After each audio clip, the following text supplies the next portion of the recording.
Roman has seen the Underverse.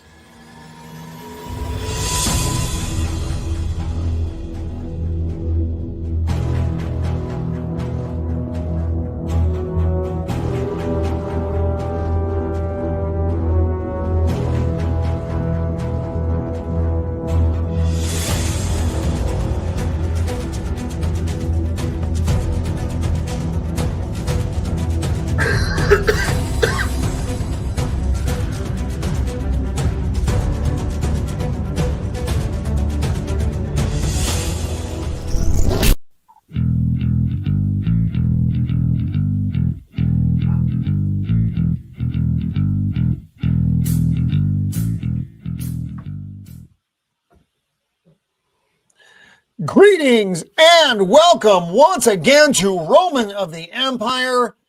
I am your host, Roman.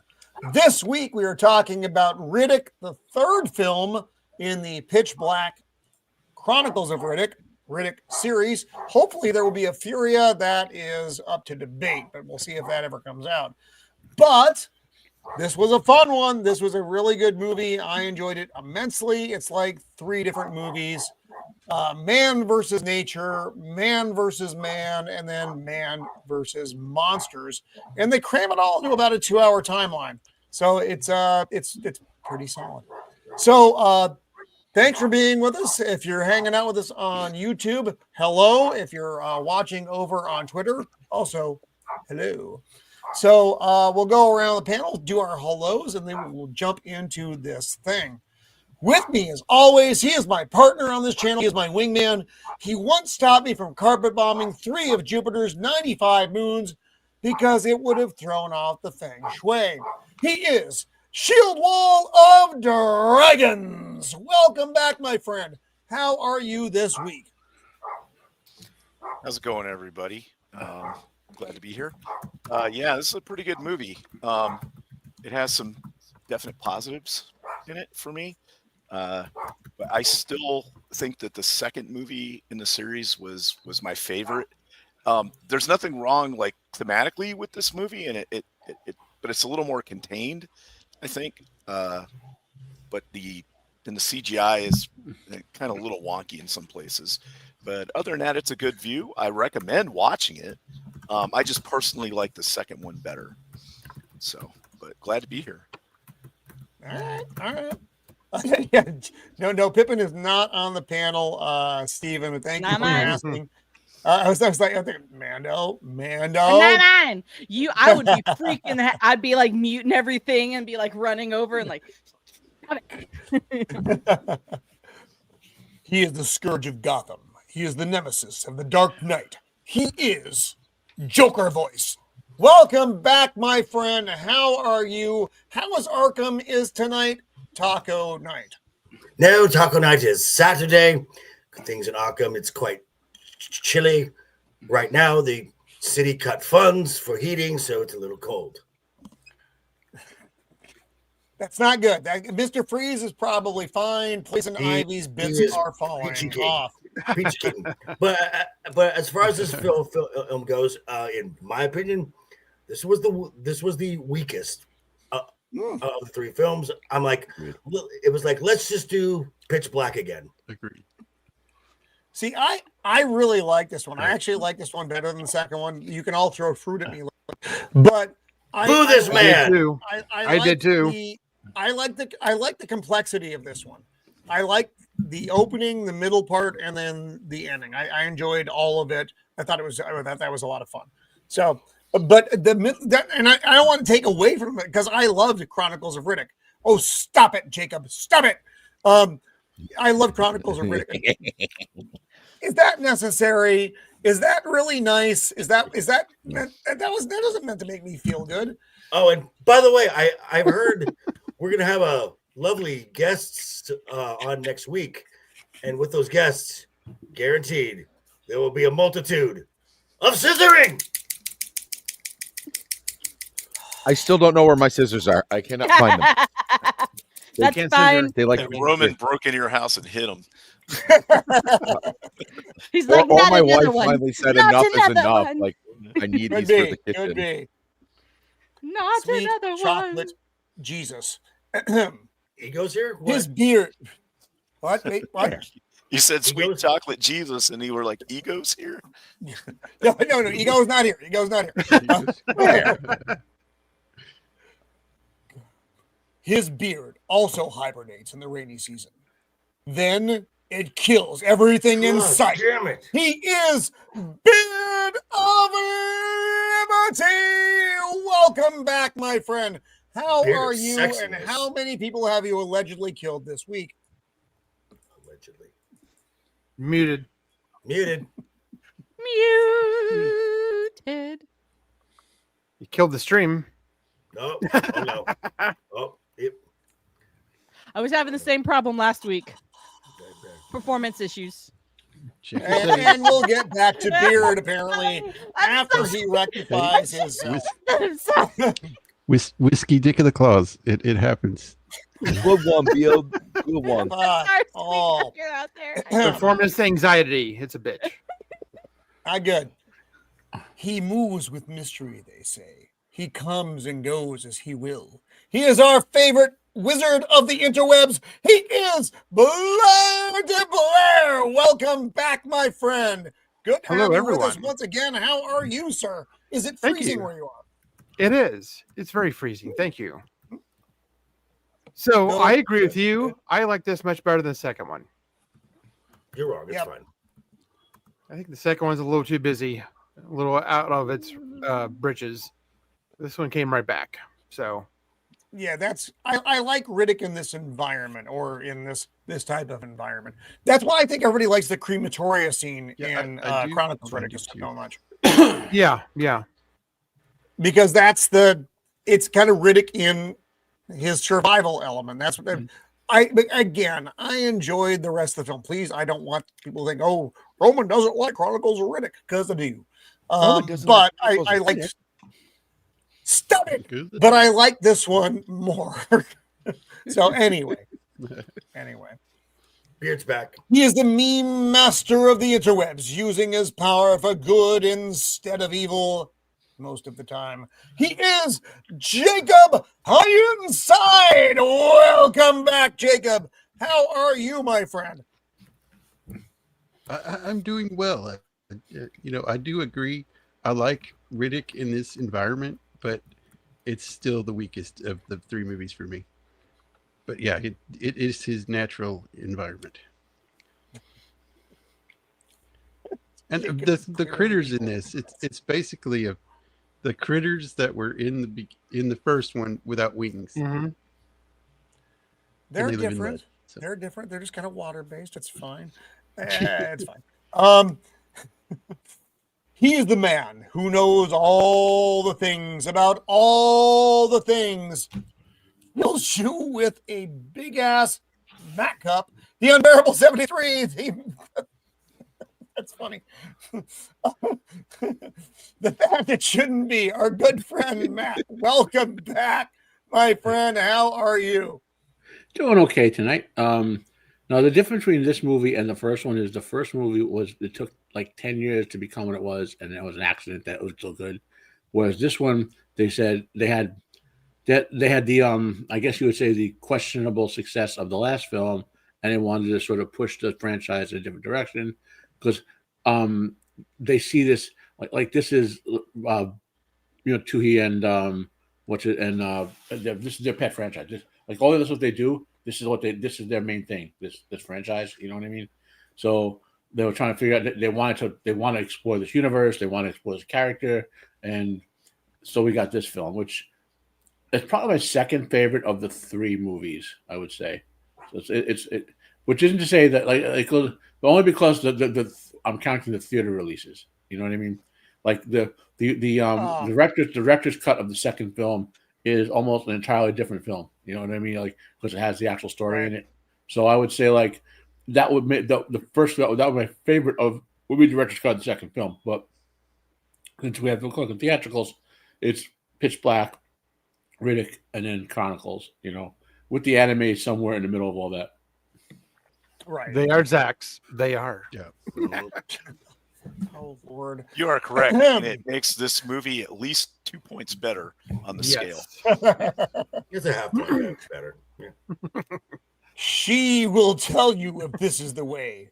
Books, games, or movies, she is armored up and ready to fight. She is Untamed Mando. Welcome back, Mando. How are you? Have you been arrested this week? How did you get on Drunk 3PO's page? So actually, the shirt that I am wearing right now, the Rebellion shirt, this is the shirt I was arrested in. And it is one of Drunk 3PO's limited edition shirts that I so happened to get gifted by a good friend of mine. And I was just going to a doctor's appointment and I got arrested on the way. Just wearing this shirt.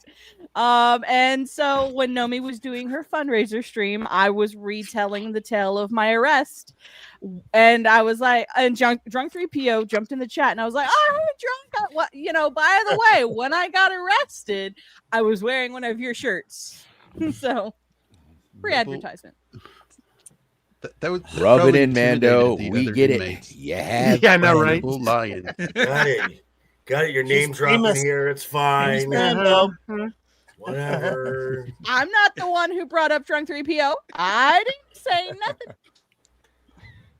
But I did wear this shirt intentionally. Good move. Good move. Accepted. Well plotted. Musician, pop culture aficionado, YouTube prostitute, man of the people.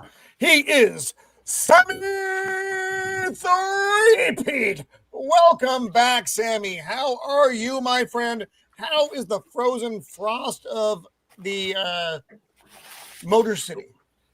Oh, good. I think we've made it to it's 17 degrees. We've moved up. We were in the negative. Balmy. It's balmy, my friend. Yes, Have It you is seen degrees White right now Walkers where yet? I'm at. So shorts weather. Have you seen White Walkers yet? It feels it was funny. It was like 28 the other day, and I was like walking to my car from work, and I was like, spring is on the way. It just felt like a nice reprieve. You know what? I had never actually seen this movie. I remember seeing Chronicles, and I love Pitch Black, but for some reason, I just never gotten around to this one. I really enjoyed it. I like that they keep it. They give you like a little mystery. They keep it open ended whether Doll is a lesbian or not. That's your takeaway. No, it was fun. It was a lot of fun. This is the first watch for me too. Oh, really? But yeah, it took aspects from both movies that I really liked, and then it was kind of like an amalgam of that. But that doesn't mean that it wasn't its own thing. The only thing is, I think this is actually qualifies. They should put it on doesthedogdie.com, which is a internet database of if something bad happens to a dog. True. That was rough. Let's go through and say hello to all of the folks in the chat, and then we will get rolling on this. And again, if you are watching over on Twitter, please feel free to chat because it does show up in the feed. Who do we have out here? We have our good friend Nosferatu the vampire. There he is. Always good to see you out there. Also, I love the movie. It was fantastic.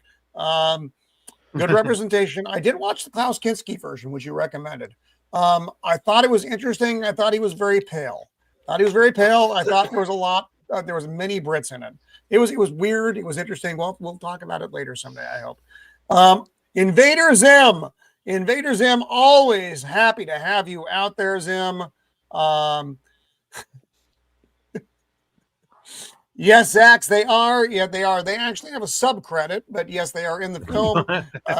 So thank you, my good friend Zax. The shoulders of Canada, as he is known in the northern lands. Who's Darren? He's upgraded. He is now Baron AWK. Welcome, my friend. Good to see you.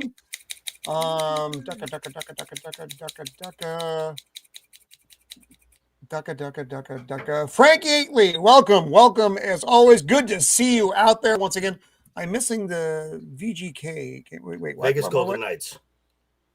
I don't know what that means. It's a hockey team. That's oh.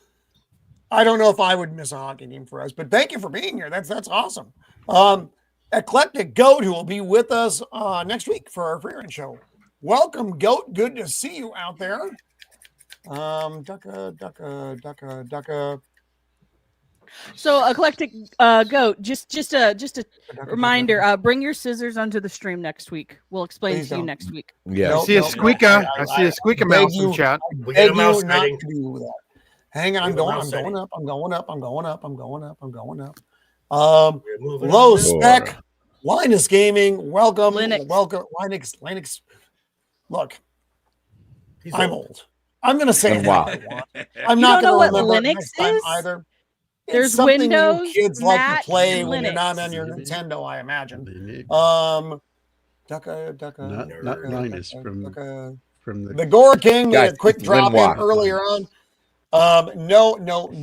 No, that's not what it was, Gord, but thank you for asking that question.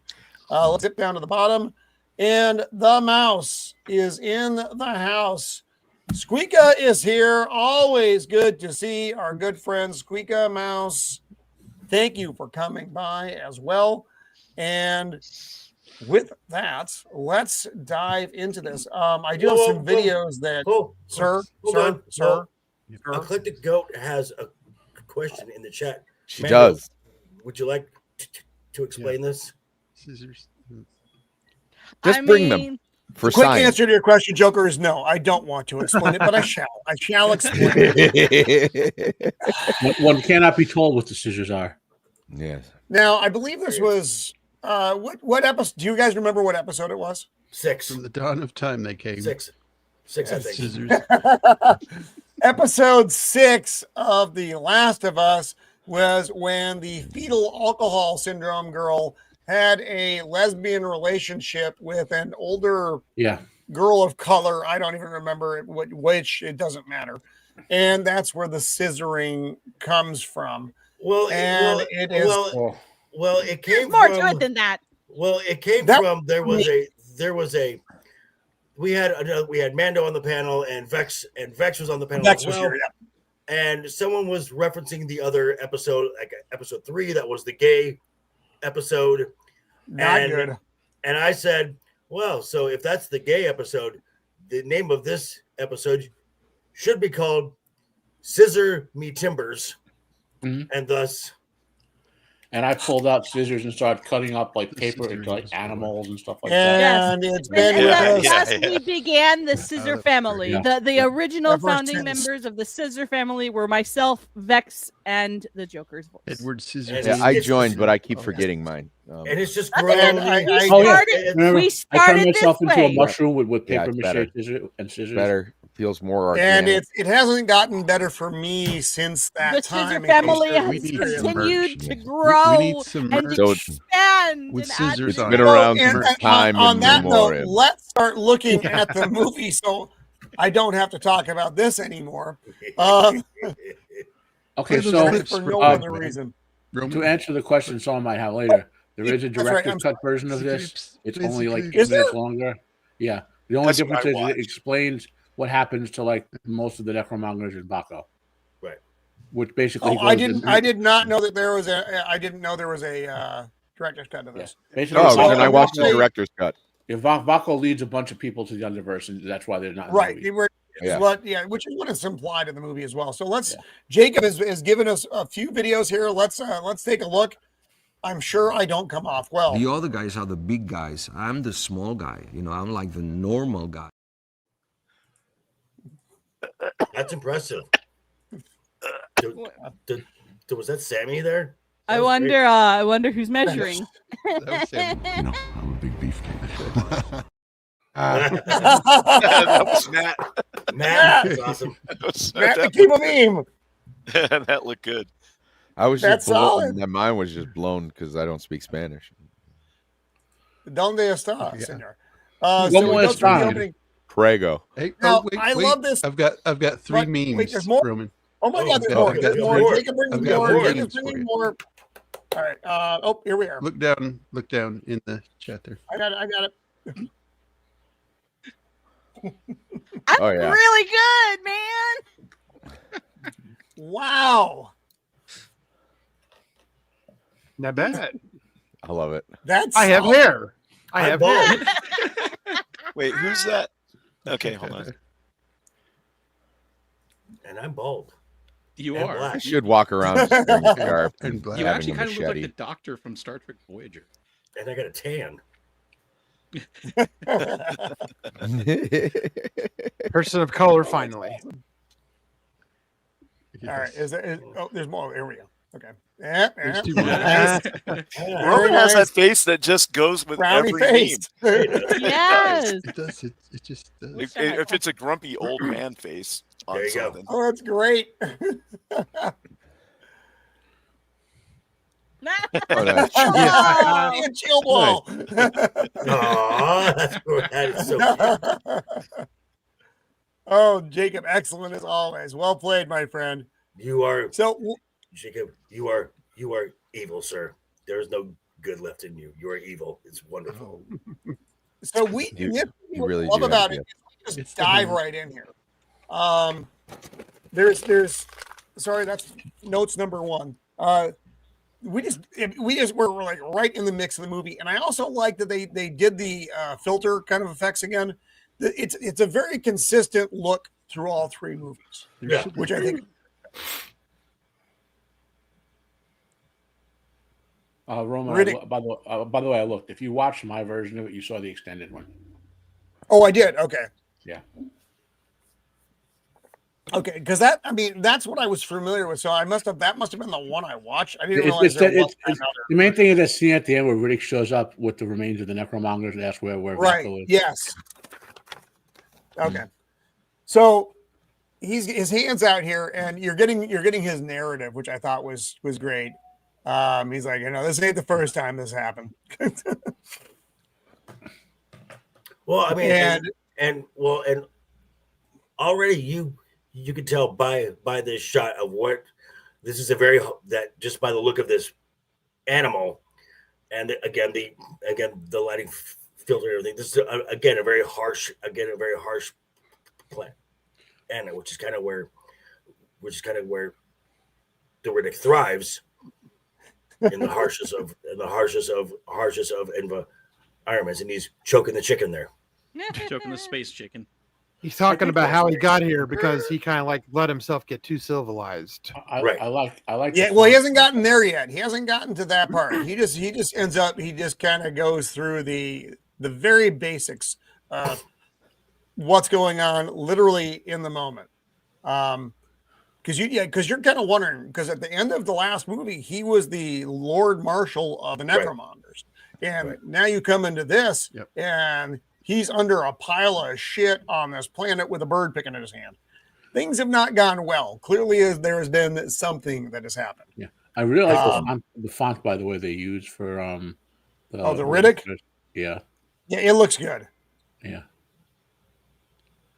But again, I like the filters. I like that they kept the look of the movie consistent. Katie Sackhoff. There's so we have, like in Pitch Black, you kind of it's a small group, but there are characters who are there that are expendable characters. Red shirts. But everyone has good dialogue though, which is great. I mean, and the thing is, you don't even see other people for a long time in this movie. Nope. Just because you're a red shirt doesn't mean that you have to be a bad red shirt or a non-good line deliverer red shirt. It Very just well said. it just means you're dying. That's fine. Right. Yeah. Long Just die. because you're dying doesn't mean you have to do it not in style. Well, I mean, the kind of this is one movie. You could red shirts were for a whole series. You know what I mean? That's a whole. Yeah. So he gets to this pool, and this is some kind of toxic something. It's not drinkable, whatever it is. Oh, Boosh, you are wrong on every level that you can be wrong on. You know, I love you, my friend. I don't know what to do with you, though. I know my mic was messed up earlier, but I actually kind of agree with Boosh. Really, I can't agree with this. I can't agree with this. Yeah, I don't play games. I'm a It's little not my bit fault. there, I too. don't play games, Nas. I try to play games. I end up dying or killing everyone with me. And So was he's talking to pissed the off actual here. people around him, not the people in the game. Yeah, they keep Yeah. saying Well, Carl Urban. He was only in for like a second. Yeah, he's in it for like a second. Almost like a cameo. There was a couple Nearly, yes. times during this movie where I just started laughing, going like, "His name is Richard." I know, right? Dick. He's Dick Riddick. Now I It wonder just where doesn't- that. it I just, wonder where it he just got feels like his the name. least alien name there is. Like, Well, I maybe don't in this I don't universe he's the understand. I last love this. Richard. You know? So he's oh setting no, his I leg like here. it too. It's Chronicles just of Richard. Chronicles Really, of Richard. Zim? Really, Zim? Pop culture minefield. Welcome, welcome, welcome. Good to see you out there. Love you guys. Him setting the leg, I thought was great. Again, because you Oh, get a yeah. lot of Riddick in the beginning of this movie, just straight up as raw as it can be. Riddick. Does Riddick have healing factor? Yes. He must because He doesn't Yeah, heal they- faster. He's They got to. establish it clearly, like that's what this scene is Yeah. about. You know what I mean? Right. Just By the way, Pop those for bones those of you who back remember in the your- original Conan the Barbarian film, the scene with the Yeah. wolves and Conan and Mhm. Shane, this is almost. I don't know if they were Okay. influenced directly by it, but it's very reminiscent of it. so there are these dog things, these big fucking dog things, and they're coming for him. Hyenas. Dude They- drops into this toxic they- field. They look like hyenas. They're cute. It's fine. I also This love scene this Or part. like Yeah, really this Oh was my God. awesome. jackals. So Hey, Devin. he sinks Jackal himself hyena. into this toxic goo, and you can when you're watching it, you hear his heartbeat slowing. He's intentionally slowing his heartbeat so he can conserve oxygen. But then these fucking eels come out. And they're like, I like that just coming out of the way. They're very reminiscent of Apocalypse Now. So again, written There's actually and directed fish. by David Roman. There- Sir. There are actually fish. There are actually fish that do that. They come up and clean off the dead Skin. Well, they're yeah. cleaning off more than his dead skin, I skin think. and But tissue and stuff. I don't like eels. I don't like snakes. I also don't like dogs that are going to try to eat me. Why did it have to be snakes? Yeah, not a fan. Wait, why did it have to be snakes? Where I saw the salmon out. Is salmon outdoors in here too? Well, and I know it's been a long time. It's we need to get together. We talked about this before, Pop Culture Minefield. We need to try to figure it out. Timing. Timing is always the secret. So David Twohy did all three of these movies, which I'm grateful for. Again, consistency. No, Boosh. No. I No, mean, so much no. You know that's happening now, right? Yeah. It's going to be Damn it. Roman. Jacob, in the you're on that, water. right? Jacob, you're on that? Oh yes. Yes. I yes, I'm on it. I'm on it. I like how this planet has air, land, and I'm on it. water creatures. Yeah, everything wants to kill you though. Literally, so the big dog thing is behind him. Australia. Because he comes up and it's like, God damn it. It is. You're Yeah, right. there are This some is huge this is Australia planet vibes. Australia. Yes. Oh, okay. Hi, Gary. Okay, They it's even Gary. call them dingo. There are a dingo few of you wingo guys movies. over there, Gary. That's why I don't know. So, all right, cool. Glad you are with us, my friend. Wait, what? No, Nas, we didn't. No, we didn't. We didn't. Oh, really? I don't even. No, Oh. sir. I bet you look good in the white. So this is like Pippin in the morning. When I get up, this is what I see. And Riddick's trying to fight him off. Then he figures out, if I just throw this thing off my chest, he'll go after it like a regular dog. And he does, which is hilarious. And Riddick's just like, fuck. This scene was a little, I understand kind of what he's trying to do here. He's putting like a makeshift cast on, but drilling into the leg doesn't seem like the best idea to me. More of the superhuman stuff. No. He's got to put pins in to keep it, Stable. But he makes the face. He doesn't yell out. He just goes. It's just kind of a really thing as he's drilling into his leg. Riddick is immune to a whole lot of things, infection and stuff. Yeah, He's probably infection has a resistance to iocane powder too. Inconceivable. I didn't have a problem with the effect. I guess maybe I should have. I don't know. I didn't have a problem with it. The thing to remember about Riddick is he's not a regular human. He's a Furion. So, right. Which is why I laughed that his name is Richard. Exactly. That's why I wonder where the name came from, because clearly that was not his. I doubt very much that was. I think Matt was saying that this script took the original character took 10 years to develop. The original character of Riddick was not the hero of the film. He was an afterthought villain. Right. So in all the changes, he went from having that name to now he's a Furion and doing all this stuff. Yeah. And the name just kind of stuck. Yeah. Like the names are probably normal, like Phil the Furion. Yeah. Kevin. Random Furion number 7. Yeah. They call me Tim. Yep. Yeah. So the doggos have followed him to this kind of it's not an oasis, but there's water. But then there's this fucking thing in the water, which it's great because this acts like a lot of kind of creatures in nature where it has a distractor, and then it comes and fucking kills you with what it actually is. The tail is a distractor. That thing sticking up out of the water, which looks like it looks like a face too. Okay, so it does have a stinger in it. I want to point this out because if you don't realize this, polar bears hunt whales. These dogs know this creature's here. They hunt it. So this isn't. Sometimes they win, and sometimes the creature wins. This isn't like the dogs are surprised. Like if they were afraid, if they didn't think they have a chance as develop predators, they would just disappear. They wouldn't even stay there. I just remember seeing those things pop out of the water and go, "Oh, I hate this." Yeah, exactly.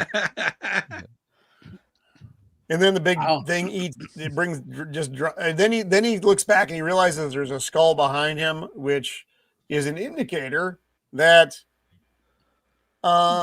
maybe there's something else out here. There's a beastie nearby. Invader Zim was everybody loved Invader Zim, by the way. Invader Zim was fantastic. These are questions no one can answer, Nas. I mean, I don't know where to go with that, but it's just flaming background.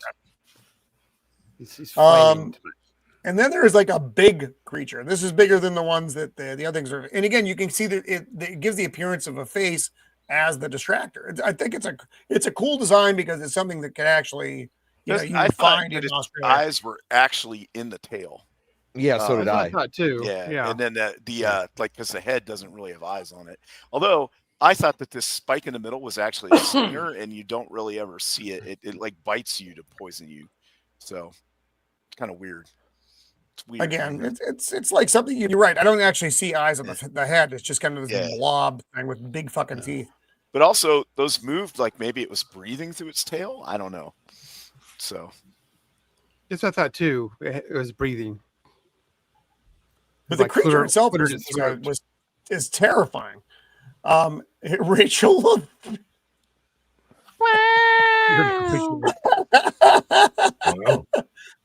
Oh my.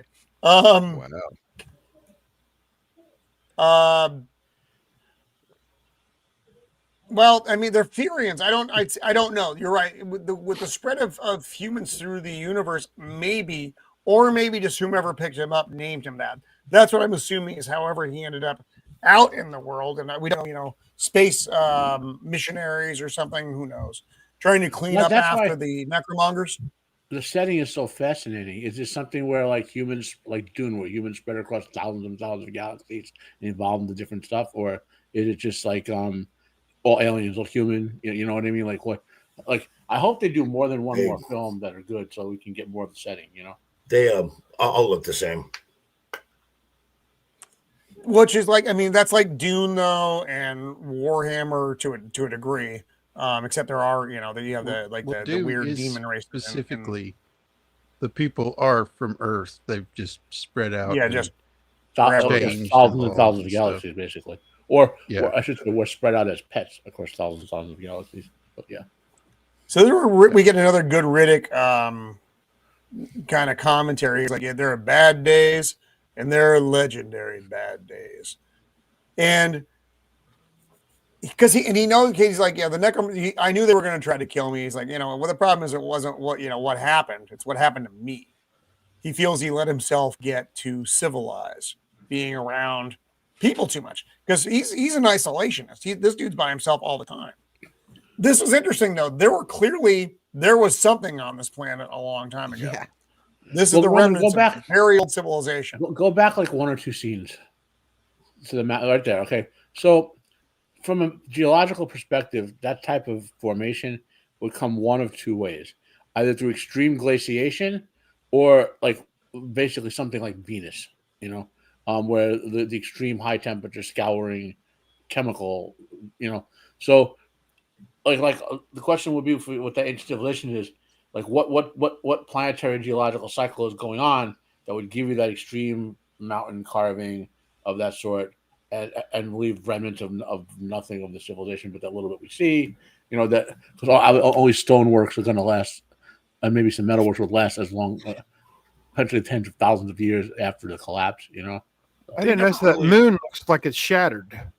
Yeah, it does. Yeah, In the distance here, it looks like the moon broke, which probably fucked up this planet. Something fierce. They also I don't think they ever named this planet, do they?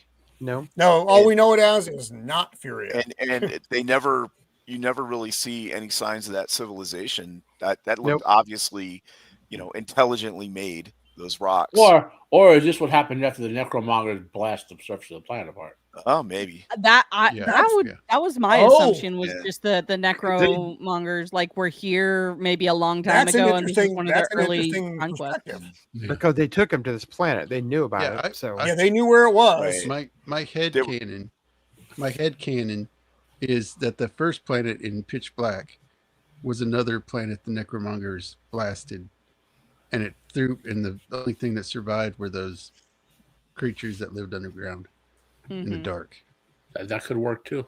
Because I mean, the way that they like destroy planets and stuff, like whatever is left over, it has to mess with the ecosystem and the just everything. So. I mean, wow. Oh, nice. Wow.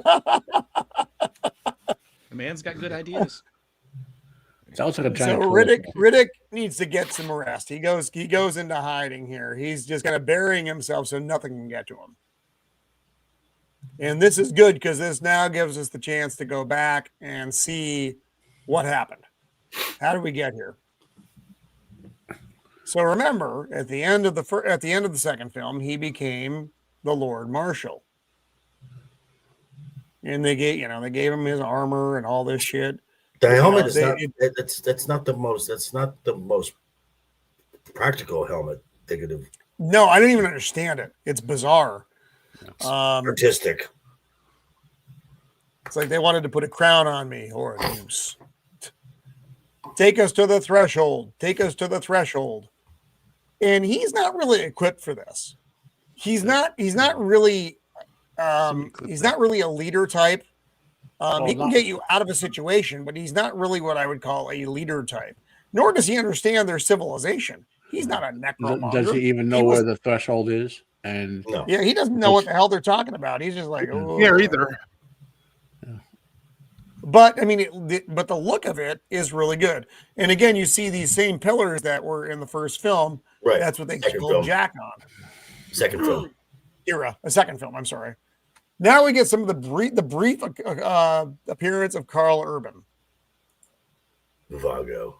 He's Lord Vago, and then this guy over here is Crone. He is important. This guy was also in it. I forget what his name was though. Scales. He was another one of the Scales. Scales was another one of the commanders. That actor is in a lot of science fiction. You'll see him all over the place. Yeah. And you'll recognize this though is that planet table. Riddick's going through it. He's because he doesn't want to be here. He's trying to figure out what to do. He wants to go somewhere Home. else, somewhere Home. maybe familiar.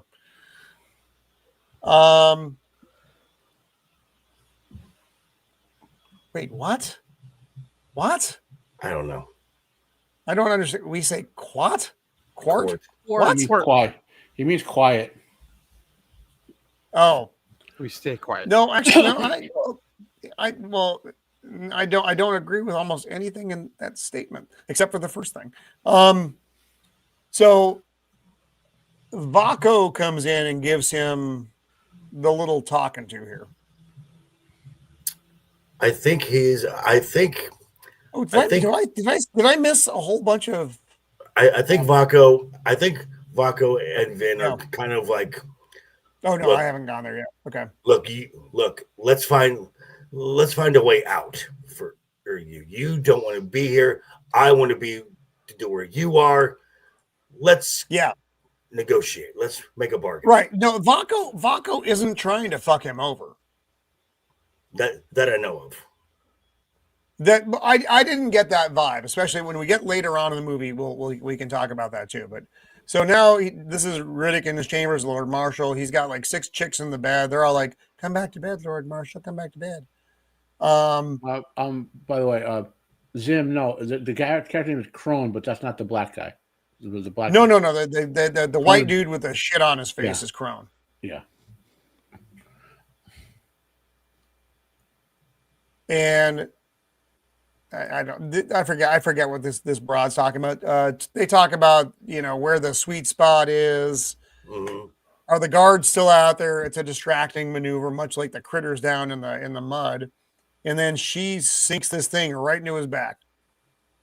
And he's like, "No." What do you say? I said below the wrong side. it's the whatever the ribs are. Yeah, in this section it's a void. Yeah, the sweet spot. Yeah, because she asked, it was the quickest way to a man's heart. He's like, between the 4th and 5th rib. Yeah, between the 5th and 6th, it's a body cavity. So he just pulls it out, and that's it for her. And he picks up some. It looks like a some date or something. Or date, yeah. I like because Paco comes in. He's you're making new friends. I mean, she did try and kill him. She did. That's true.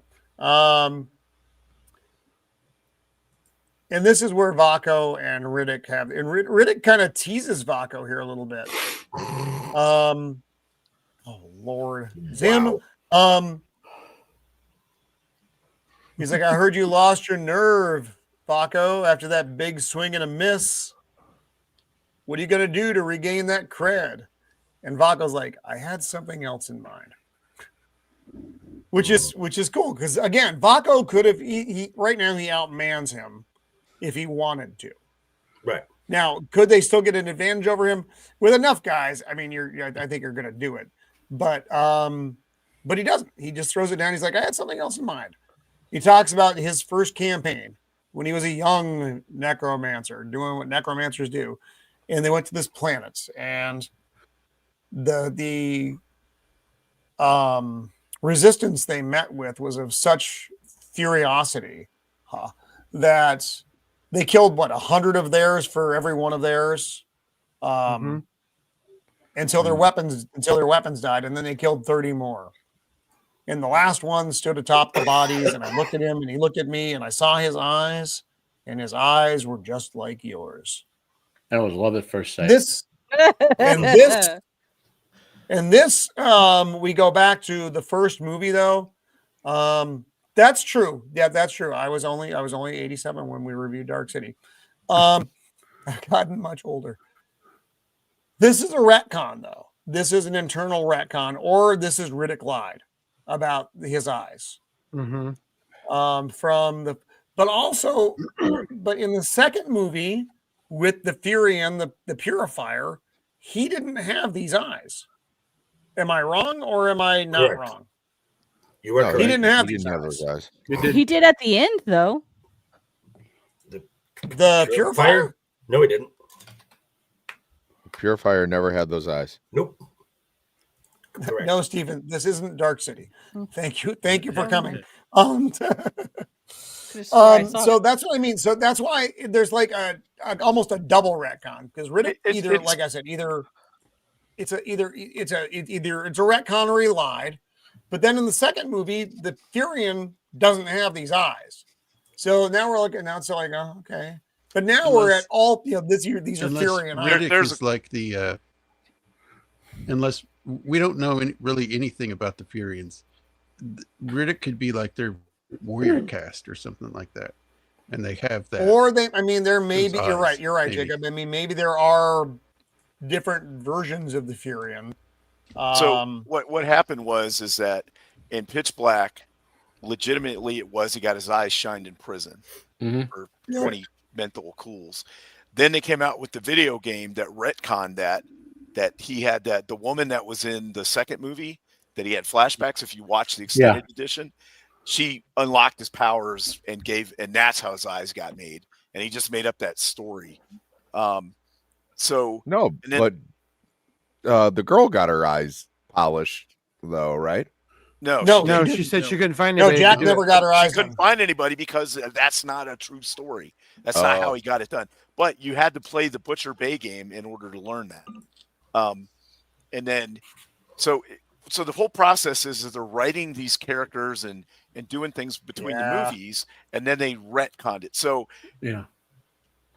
between the middle movie and this movie is when they came up with the whole, they came up with the idea of the Furions, but I guess they didn't get around to making that guy's eyes shine. But it also could be that it has to be unlocked, which is what that woman did. She did something to him, and it unlocked his eyes and made them shine like that, and gave him powers and stuff. The Purifier got Necromonger eyes with that, whatever they do to them. Yes, that's right. I forgot the Necromongers. So took a soul or something. Yes, there's a bunch of different reasons why his eyes wouldn't glow like this.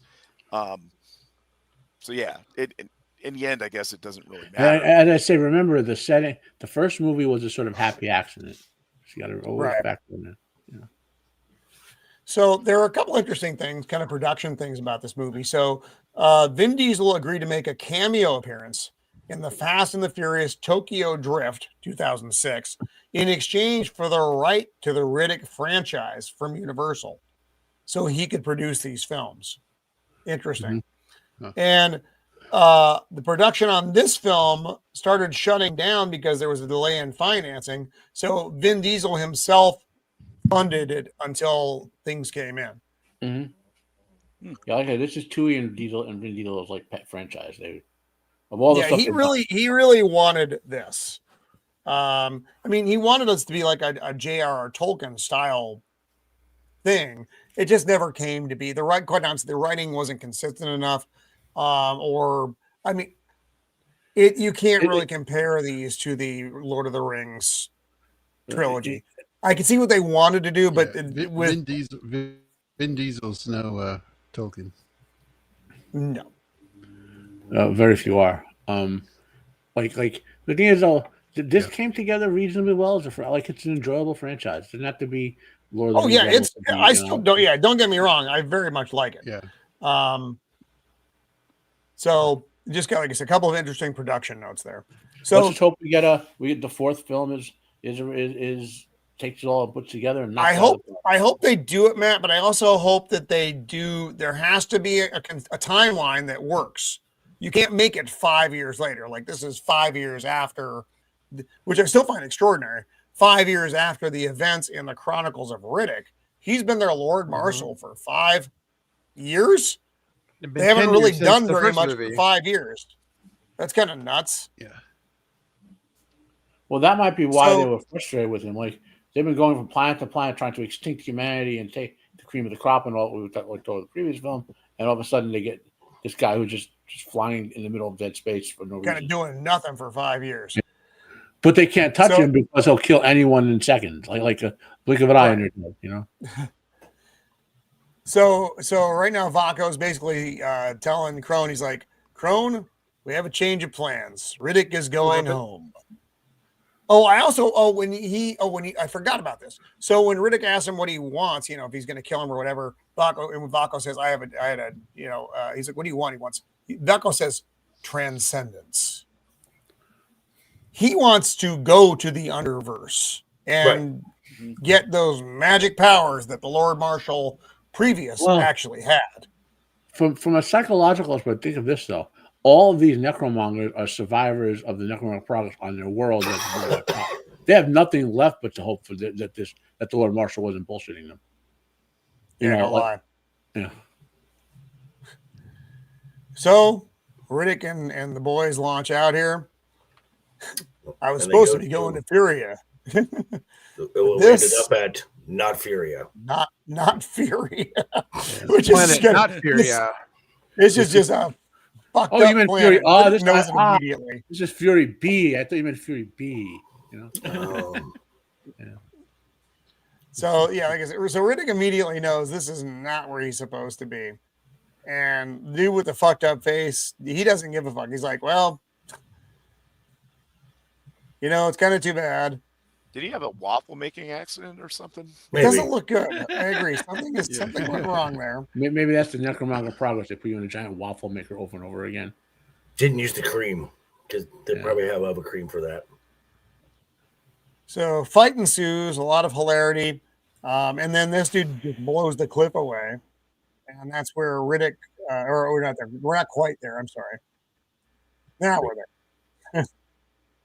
And Riddick has his tumble, and you keep what you can.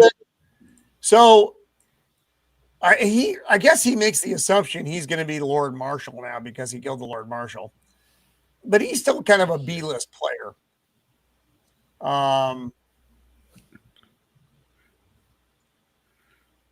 So Riddick realizes he's like, you know, I got to get back to basics. And this is him stripping off all the armor. And remember, there's still like bajillions of bounties on him all over the galaxy. You know. Right. Oh, true. Yeah. And now he's all healed. But no broken leg. Yeah, exactly. So we talked about that healing factor he must have. Well, there's also an undetermined amount of time jump. That's true. We don't know how long this could have been a week. This could have been 6 months. He was asleep, so didn't the facial scar go? Did not like the head cut or whatever? Isn't that gone completely too? So he finds a litter of the dogs, hyenas. Yeah, it's like a hyena dog thing. The other thing is we don't know how long it takes one of these things to mature. Right. But if because normally for the size this thing gets, I would assume it's about a 2-year period, but that's not necessarily the case. And what actually, we're not even close to that yet. Right now, what he's doing here is he's got one of these little guys, and there's the other. Oh, then the other ones show up. This is kind of cool.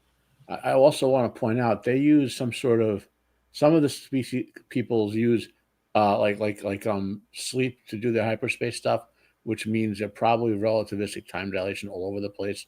So how much time passes when, you know what I mean? Like the Necromongers don't seem to need it, but like the other humans seem to need it. So how much time really passes is very questionable. Yeah, good point. Got it. Yeah, I like this. He makes this thing to mimic the tail of that mud demon, whatever it's called. And the doggos are like, all right, fuck this, we're not hanging out. So this is cool. He's making kind of his own leather out of the skins of the those nasty eel critters, which he also eats. That can't be good. There has to be some level of toxicity there, but whatever, that's fine. Just cook it out. It's fine. Yeah. So on a climb, he looks over and he sees the other side, and it's grass he sees there's grass. He sees there's like water that's more fresh, and he's like, okay, that's where I need to go. But the only way to get there is through here.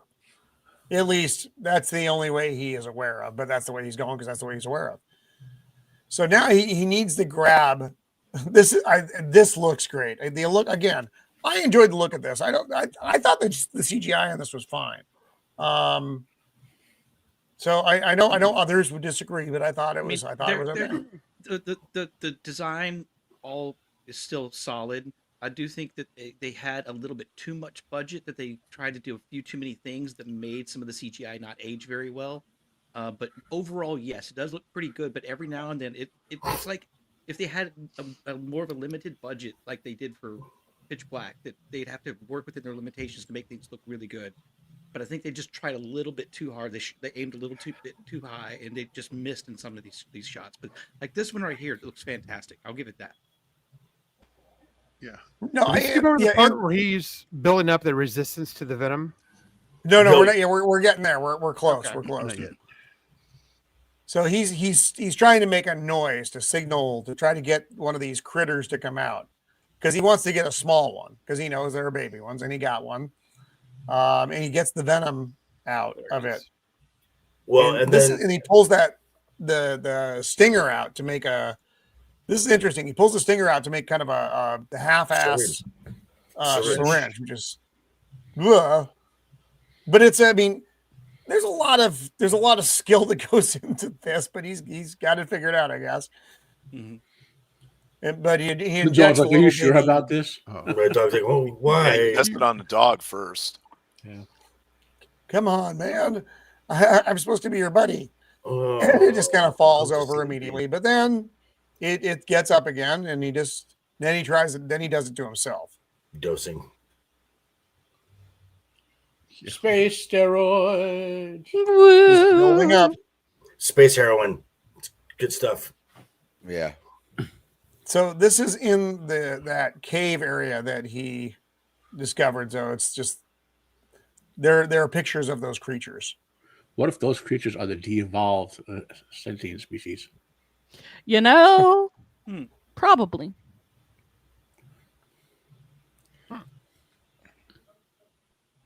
This scene was I enjoyed this. I enjoyed it for a couple of reasons because you don't expect the second half of it. Yeah. So he's fighting the creature that was there before, and he's inoculated himself to the poison.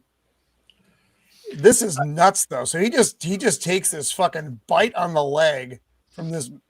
I don't know how it doesn't bite through his leg. Maybe because it's a movie and it doesn't want that to happen. But his bones are made of kickassium. Yes. Maybe it didn't want to. It doesn't like. It just wants to inject the poison. It doesn't want to like bite the leg off, or something. And I guess Another thing. love it. Hello, love it. If you haven't seen the Good other to see you. movies, then this might be a little weird. Like, who is this guy? Why can he do all this stuff? But if you've seen the other movies, then you know it's Riddick, and that's why he can do all this stuff. Right. Plot armor. He just But his lobs DNA the head is plot off like armor, he's yeah. playing golf. But he's got a big. I do like this. So he had to pry the head off his fucking thigh. Oh. But the little baby dingo kind of followed him there too. He's like, okay, survivor, huh? But then this thing comes out. This is the true master of the pit. This thing is fucking giant. It's not even close to the size of the even intermediate level one. It's just way bigger. big. And this, I thought this was a lot. I thought this was fantastic. Plot Man's immunity. best Yes, friend. sir. Plot immunity. So he grabs the dog. He grabs this kind of almost, it's not even like a machete. It's a big bone with a fucking knife on the end of it. And he slides under this thing and cuts its guts out. And that's not even the most disgusting part. Right. It's trying to eat its own guts. Yeah, that was awesome. And then it kind of falls over. Even Riddick makes the That face was like, clever. "Ugh." that's That was a clever fucking touch. disgusting. Ugh. For Riddick to be repulsed by a thing, That's it's something. a truly, truly terrible thing. So then you get, and now we don't know how much time has lapsed. So, and Shield, you brought this up. So the last time we see the little dingo feller, he's a puppy. He's a little guy.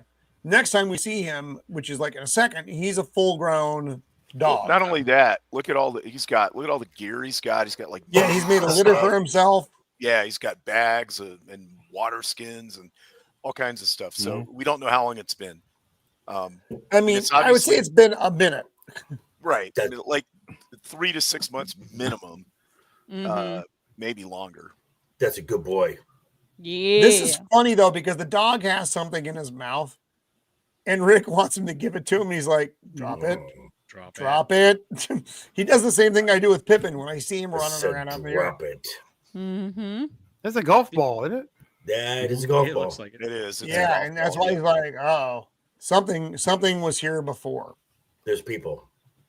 And then he sees the traps. Right. Right.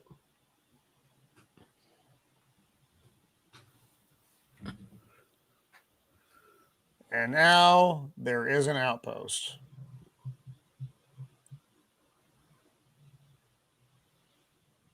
I think So it's there are called these medical big fucking outpost. traps. Those traps are crazy. So this is a merc outpost. I forget what they called it. It has kind of a specific name, but it's where mercs go to It's do it's their like business. anybody that's part of the mercenary guild can go there and like use it. They gotta like restock it or swap stuff, like give something for something you take. I think that pasta's old. Those are pistachios. Pistachios. Yeah. No, So Riddick's making the dog do on tricks. the dog's nose. And then, Wait. And he's like, okay, and he snaps him up. and what's Crab that? enchilada Crab hash. enchilada hash. I don't. Okay. So In wait, the so military, the enchilada emeries are actually pretty good, like any of the Mexican ones with spices. But the way he treats this is it's like the omelet from the really old '80s ones. the only MRE that I ever found was palatable was the peanut and butter. Or peanut butter and jelly. That because every other one was I found That was not- basically like a Lunchable or something, anyway. Yeah. The date on that's probably like made on ancient Earth 10,000 years He ago. opened, like, he opened and goes, this smells great. This says dog Here. food. And he throws it to the dog, and the Pisses dog on it. pees on it. That's quality humor. That was good. That was good stuff. It's also That's what it's like to have a dog. if the anatomy It and is. reproductive works the same for those dogs that it's a male dog. Mm. The way that it peed on it. So He's I got don't a know what giant- this leg is that he's been hauling around because this thing is huge. But that's yeah, like it his, came off his like a dinosaur or something. it's like it's dried meat that's on this bone. So for this film, to prepare for this role, he spent 4 months in the woods by himself. Wow. Not surprising. That's kind of crazy. That's impressive. I guess the isolation factor. But the dog does a little trick because they're friends. Then this was neat It because depends. you understand why the dog I'm was pissed assuming off. he had a trailer. I'm assuming he had a trailer with everything he wanted. Well, probably there. didn't just sleep in and the spent woods, 4 months but out there. who knows? You never know with No, actors. no. So Even because he Vince might be a explains, method actor, you know. It's like, because he thinks the rain coming is a good thing, and the No, he dog's doesn't. freaked out by it though. No, he doesn't. Well, no, Riddick does. When he No. first sees it, he thinks that's a good thing, and then he gets his Riddick vision, which we don't really see what he sees, but then he knows the dog's like, oh fuck, we got to get out of here. Right. So he goes into the merc shelter thing. Says, hey, and come get me. Yep, here I am. and I will say, Richard. I don't care if I was the greatest mercenary in the universe. There is zero chance I would respond to this message. Zero. You know, I'd be like, really, Richard B. go Riddick. oh, that planet. I'm going over that galaxy over there. You guys can have at him. So this is escaped convict murderer, which is how he introduced himself to Paris in the first movie. Bounty doubled if returned dead. That's an interesting thing. But so basically, that was his ringing the bell to the galaxy, and in a couple minutes later, here they come. Samuel, appreciate this. Riddick's entry into bounty should be flee on sight. Shouldn't it be a bounty? Right. It should just flee on sight. But also, like, Oh yeah. here's my thoughts as if I was a Should bounty not pass hunter. go. This man Bye. walked in, allowed himself to be scanned. He allowed himself to be scanned. Like, in my brain, I'm like, I'm not about to go down there. He knew what he was doing, and he wants us to come down It and was fight time him. for he's him like, to leave the it's planet. time to go. Yeah, But it's then time for him again, to I leave the need planet. somebody He to needs pick a me up. ride. Yep. He knows only the stupid ones are going to take up the offer. Right. Well, stupid or desperate, I guess. But he gets.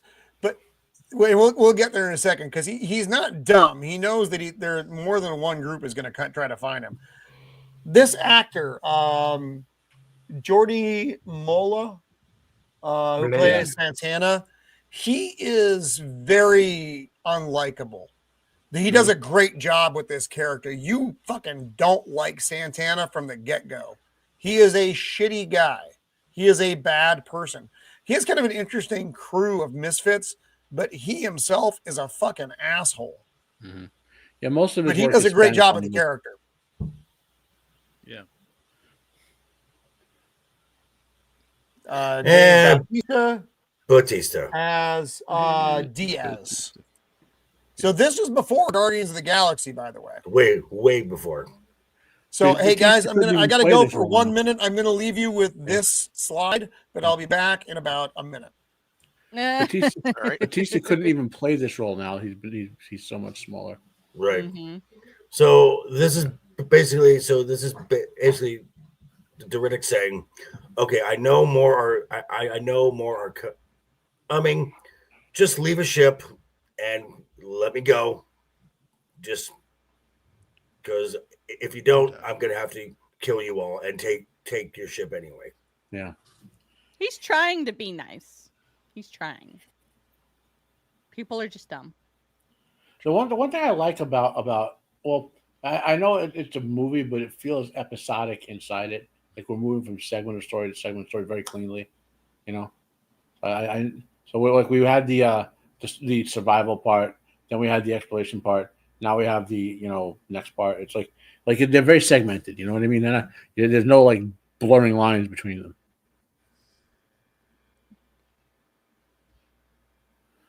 Yeah, to me, it feels a little bit disjointed, but that might just be me. Like, I found myself thinking, like, okay, now the movie can start once we got to like this point.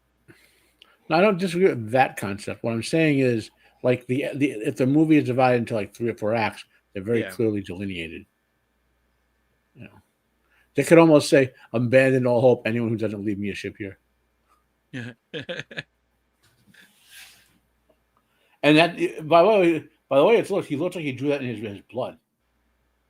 Yeah, that's what I was thinking too. I was like, he did that with his blood or with something else's blood, which should tell you something. It was probably his dinner's It's a Riddick. It's a Riddick Sharpie. I mean, there's a lot of stuff it could be. It doesn't necessarily have to be blood. Like, can you imagine if they should do like a well, back before College Humor went woke, they could do like Riddick in the office, whatever he does. He walks around the office and looks at everything in there. Everyone's like staring at the pencils, the teacups, the staplers, and they're like, every time we're just doing, they all back away, you know. Yeah, sorry. One of my friends, the fires down south, are getting close to where he is. That's what they're calling the border fire for you people who don't live in the fire zone of California. It's a party. So they're setting up the Cyclops here, which is just kind of an interesting. It's a motion detecting device. And this is where. Go ahead. Line of sight is completely blocked by the spaceship and the building. Yeah. It needs to be high up. It needs to be on top Right? of the building or a tower. And it just They do put. I mean, they put those sensors around, but you're right. Yeah, that's a stupid place. Well, yeah, the sensors are supposed to tell it where to look, and then it's supposed to have night vision and thermal and all this stuff on it. But yeah, where they put it next to the building, its line of sight is going to be blocked from like 80% of all the different directions. So well, interesting thing about the technology, like some, like we'll talk about the hyperdrive before. Some of them seem to have to use the sleeper version to do it. Others just do it, like the Necromongers.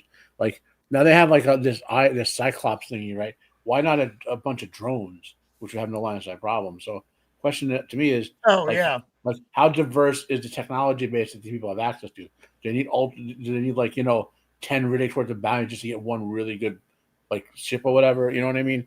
Like because obviously this merc station is low tech, relatively speaking. Even that arm thingy is relatively low tech. You know.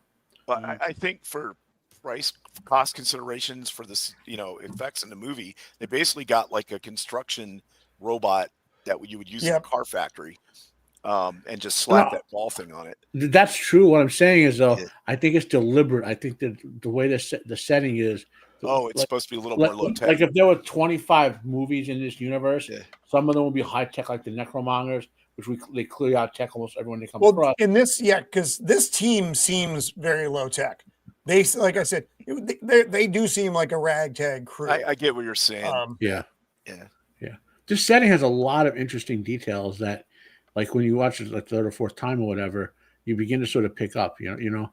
And look at the costuming there is reminiscent to me of like Depression era clothing. Mm-hmm. And so I forget. Actually, I don't know these guys' names. This is a Bible thumper. Little fella. He's like, he doesn't belong on this crew. I don't know what he's doing there. Luna. And everybody else. What's his name? Luna. And then this guy is just kind of like he's just kind of there. He's along for the ride. He's not a particularly bad guy. He's just there. But then Santiago so they're removing the fuel cell. They remember the energy cells in the first movie. They remove them from the ship so that the ship isn't active, which means Riddick can't steal the ship. Apparently, there's not a universal design for these things, though, because from the first movie to this movie, there are two different ships with two different designs that are not compatible. Well, that totally makes sense, though, because you could have 3 helicopters sitting next to each other, and none of the parts will be interchangeable. That's true. That's true. Is made by Toyota, and the other ship is a Ford. Well, also, this is the Ford. Again, on the setting itself, like that could represent a gigantic range of planets producing this stuff, or it could be the Necromongers wiped out most of this galaxy, and then just the survivors. This is what's left. Yeah. Also, one of the ships could be really old compared to the other one. So, the power cores might not match up. So this is where we learn how bad Santiago is, which is kind of what a depraved, awful human he is. He's like, hey, we're going to be running heavy if we get Riddick, so we need to cut some weight. Let her go. So he's got a female prisoner on board, and her reaction tells you exactly what's been going on with her. She does not. She's like, no, don't touch me, don't touch me, don't touch me. He's like, no, that's not going to happen this time. He's letting you go. Specifically, like he says, I'm going to take the restraints off. She says, I don't want them taken off. And for that to be her first response, that tells you everything. Yeah, that's Santiago. So they let her go, and she gets to run for a good maybe 25, 50 meters, and then Santiago puts a hole in her. He's not even good at this. He's a bad guy in everything he does. He's a piece of shit. And she dies, and Riddick is right there. So he kind of knows what he's getting into. Yeah, that's information for Riddick. Like, he knows what he's dealing with. And then Santiago goes on this very bravos. I'm going to get you. I'm going to put your head in this box. I have a box. Not agree. Yeah, and he's like, did he really need to do that? He's like, hey, it's Riddick. Yes, there is somewhere lurking. Somewhere lurking is the mouse, my friend. She's under the Beard's desk.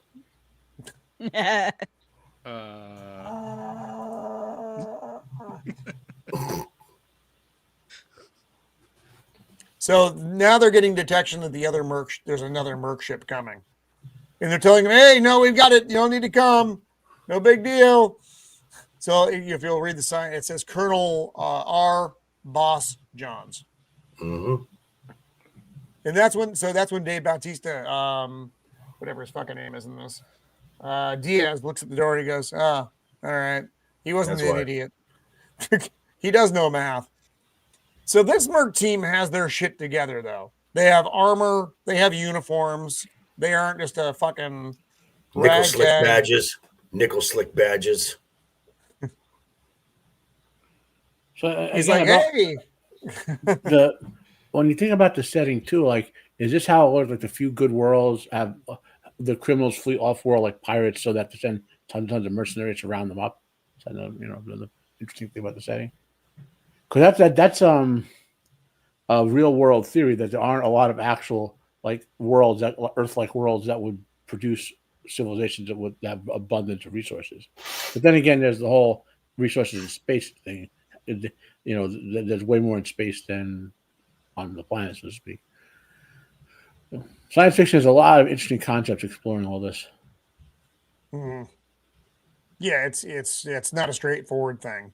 Yeah. I thought this was funny though. I forget if it was either Santiago or Diaz's. I didn't get the memo about the dress code. And this dude is Matt Nabel. He played Ra's al Ghul in the CW shows. Mm-hmm. I loved this guy in this role. I thought he was great. So yeah, and so what's his fuck?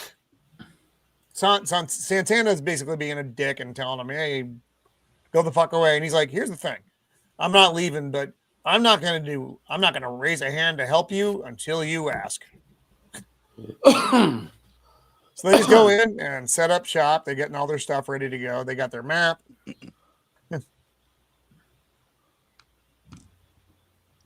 And Santana actually does say you give them a useful tip about, hey, I need one of your power cells. And they're like, fuck off. And he's like, well, and so Johns has her go grab one. This doesn't go well for Santana because he tries to make a play on Doll here, I think. No, that's not yet. I apologize. Now So here's Riddick's watching every. That's classic Riddick, though. Yeah. Yeah. Well, here's the thing about the technology of the setting and the sparsity of it. They don't have spare power cells. Yeah. If one of your power cells gets fucked, I guess you're just doomed. But I thought they were like the main power cell. So there's like a main one and backups. Well, so they took out the main one. Are the power cells more advanced tech that they have to use this bounty money to pay some super society to make for them? I mean, there's a lot of stuff, and I wish they'd do a couple more movies to explore the setting because it's such a fascinating setting. Or at least do some novels or something so we can. Is there an animated show or something? Or I'm thinking of something different. There was or maybe a comic book. There's a video game. Animated short film. Mm-hmm. Ah, okay. Yeah. Adam Gray, hello, sir. Welcome. Good to see you, buddy. Plus, he was also paying these bounties. Is there some type of intergalactic government, or is it individual planets wanting his head? Well, remember when we watched the second movie, Private Party, there was a lot of negotiation about that bounty between the guards and the merc crew. Yeah. As to what they were actually getting paid. And what are they being paid in? Because in a society like this, all gold, I can just go fly into space and get 18 bajillion tons of it if you find the right asteroid, So yeah, there has to be like an agreed upon currency. Yeah. Yeah. So the Cyclops starts going crazy. And it turns out to be the dog. I dared. He takes a shot, the dog runs off. That's pretty good, Joker. Thank you. Whoever is making that sound, because that's exactly what it sounded like. Don't they call it a dingo wingo type of dog? A dingo dango. Yeah, that's it. To me, it reminded me a lot of the jackal, like ancient Egypt, like Anubis kind of thing. The shape of it. Yeah, the ears. Yeah. The ears. Yeah. It goes out and starts fucking with the sensors though, which is hilarious. Now the eye just starts going all over the place. It doesn't know what to do. Well, he did. I don't think the dog didn't just go do that just to do it. He was trained. Like he went. No. Riddick's got him. Okay, on yeah. point. So yeah, Fetch. Yeah, and then he just starts basically making the He kind of makes it unreliable, so they kind of don't necessarily lock in on what it says. Riddick has trained that dog to be more intelligent than most of those mercenaries. That's not hard. Yeah. This is fun because they're going over the inventory of what's supposed to be in the station and what's not there. And what's not there are those big fucking traps that Riddick looked at when he walked in. Mhm. He's like, huh. Well, you'll find them now. Yeah, that's what she's like. Hey, you might want to be careful. There's probably some big fucking traps out there. He's like, oh no, don't touch it, don't touch it. And he pulls up. He's like, what? It's up armor. Chest armor, man. Armor. And then he Bang. steps into a big fucking trap. These traps are crazy too. These are This is not. a brutal way to go. Oh, then Yeah. he falls over and he gets his head fucking clunked up. Ah, Yeah, Riddick that's a spaced bad him day. Just right. It spaced him just right. that's a bad day. So this is great though, because now we're heavy in part 2 of the movie. Part 2 of the movie is man versus man. Santiago's just backing out. He's like, go find those other fucking traps. And they lose another guy. He's got a box for that head. He's got a buddy, does. And then this guy's talking to the guy behind him. He's like, don't fuck with me. And he turns around. He's gone. But he sees Riddick dragging him off into the dark. That was actually kind of a nice shot. I like that. Mm-hmm. These guys are just inside going, yeah, all right, that's fine. I like this. They're like vacuum sealing the dead. Yeah, Yeah. the version of a body bag. Well, they could be preserved as food. Someone had to say it. Someone had to say it. And they found the traps. If it was 40K, that's what would happen. That's true. Yeah, not wrong, not wrong. And Tanya goes like, hey, I need some of your gear. Oh, so you're And- asking for my help? Not really. So you want my gear? Yes. Oh, and he says something. He like knocks over a bunch of shit like an asshole here. And she's like, are you going to clean that up? And he makes some off comment. And she smacks him in the face really fucking hard. And then she says, I don't. Oh, yeah, fuck, guys. And then he goes over and talks to this dude. He's like, hey, I think his name is Moss. He's like, hey, can you talk to the gear for a second? The guy's like, yeah, the gear says it doesn't want to help. Right. Yeah. Yeah, right here. Yeah, I guess you're on your own. He's like, well, if some of your personnel could come with the gear. So he's like, so you're asking for my help. And then he immediately just goes into boss mode, though. He's like, here's what's going to happen. And she said some other, I forget. Santiago keeps saying shit to her and keeps getting fucking hit in the face. It's not. It's like, dude, stop being a dick. But that's his way. He's an asshole. He's a slimy predator fuck. And she's And here's the funny thing. He's all concerned they're going to take the bounty. He's like, here's how it's going to work. I don't want the bounty. I get him alive for 24 hours. Yep. Then you can do whatever the hell you want. You pay my crew, Boss my Johns. fuel, but he does not want the money. He wants Riddick. And there's like, what do you want Riddick for? Right. And we don't really even understand that at this point, do we? Well, the only Did we drop. say, is- we the did. only drop- That was the only- maybe like a second ago. Well, the first drop, I don't know the sequencing of it is on the ship when you see his name. Yeah, but most Yeah, people, but if you weren't- I never Right. saw that until the still shot. Me either. Right. Well, it's Yeah. like one of the, what do they call them? Easter egg. Easter egg. Yeah. No. Well, Easter egg could.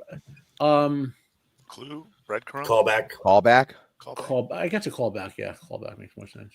Easter egg is like something from some other franchise. I Like think if in as the he's background here we leaving- saw a little TARDIS demon or something. Yeah. As he's leaving the room, the thing he says, and by the way, my name is Johns.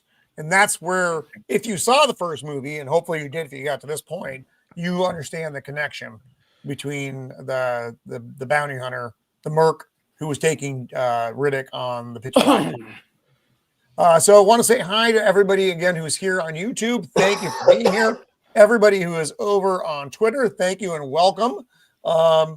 Again, please feel free to comment. You're certainly welcome to do so. And if you can like over on the YouTube side, definitely appreciate that. So welcome, welcome, welcome. Please comment and enjoy the chat. Join the chat. And I gotta. Yeah, Blair's got to leave here. Real Oh, is it time, Blair? Yeah. Yep, I gotta go. I enjoyed this movie a lot, Blair. and I enjoyed talking about it with you guys for as long as I could. So enjoyed the rest of the stream, Roman. Thanks for having me on. All right, my friend, you got anything coming up? Yeah, I'm going to be on Diabolical Souls channel here in a few minutes. We're going to talk about Kaiju number 8 with Gooch in the game. And Saturday, I'm going to be on with Zach's Circle of Jerks this Saturday night. Oh, right on. Nice. So enjoy the stream, guys. Take care. All Stay right, warm, cool, everybody. Take care. Boy. I will take it. Love us Roman, the beard.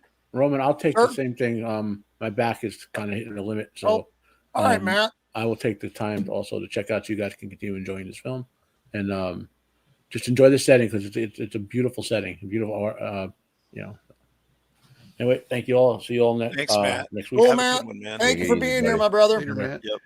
Bye. It's always great to have you on the show. Yep. Take it easy, bud. All right, for everybody watching, the show is not over. The show is not over. We still got a ways to go. We just had a couple of guys who had to drop out. The rest of us are in for the haul here. So, yeah. So, by the way, my name is Johns. Now we come out to you. My name is Jet. So, yeah, is that the same? Is that the same dog? He's like, no, could be. Oh, and this big ass sniper rifle is just. Yeah, so she's going to tag him with what kind of rounds are these? Barium rounds?